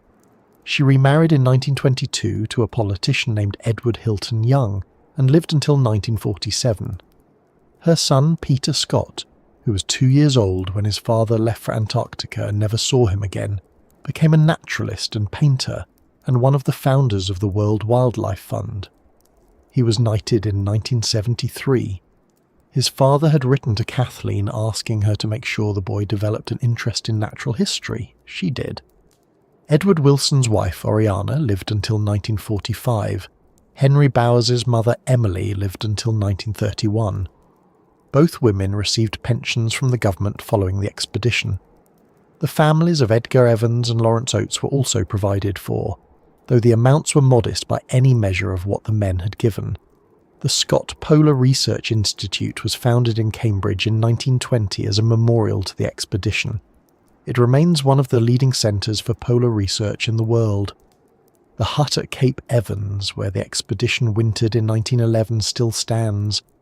The Antarctic Heritage Trust has worked to preserve it, and photographs from recent years show it remarkably intact.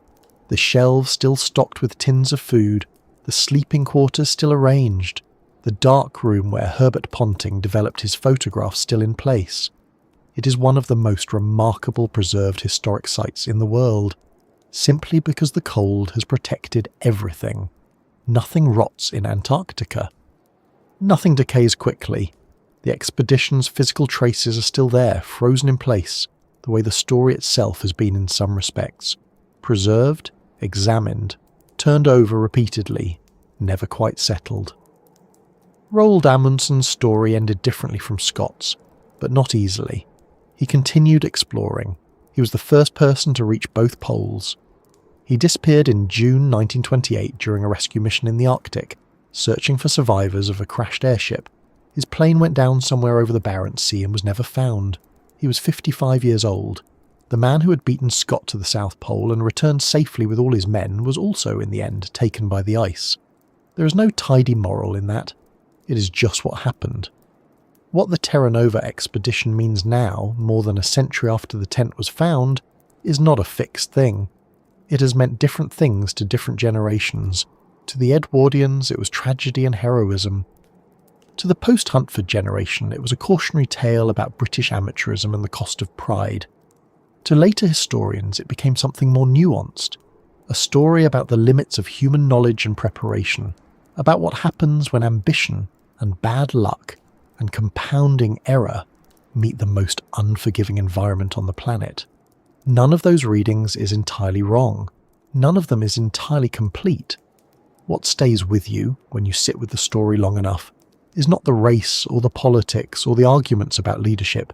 It is the smaller things, the fact that they kept the rocks, the fact that Scott kept writing, the fact that Oates, who had been difficult and sceptical for much of the journey, chose in the end to do the thing that he thought might give the others a chance, even knowing it would not save himself. The fact that Cherry Garrard, who outlived them all and died in 1959, never stopped thinking about what he might have done differently. The fact that the ice is still moving, slowly carrying them north. There is a particular kind of cold that settles into a story like this one. Not the dramatic cold of blizzards and frozen hands, though that is part of it. It is the cold of a place where the usual human comforts, warmth, company, the ordinary sounds of life, are simply absent. a place where the silence is so complete that you can hear your own heartbeat and the creak of ice and nothing else. Scott and his men went into that silence and did not come back. What they left behind, the diaries, the letters, the fossils, the photographs, the book that Cherry Garrard wrote, the arguments that have never fully resolved, is everything that remains of what they were trying to do and who they were while they were doing it. The polar plateau is still there, the ice shelf is still moving. Somewhere in the slow northward drift of the Ross Ice Shelf, 3 men are still travelling, in a way, in the direction they were always headed. And the question of what their journey was worth, and what it cost, and what it means to keep going when you already know the outcome, that question does not have a final answer. It just has the cold, and the silence, and the long, slow distance between where they stopped and wherever the ice eventually takes them.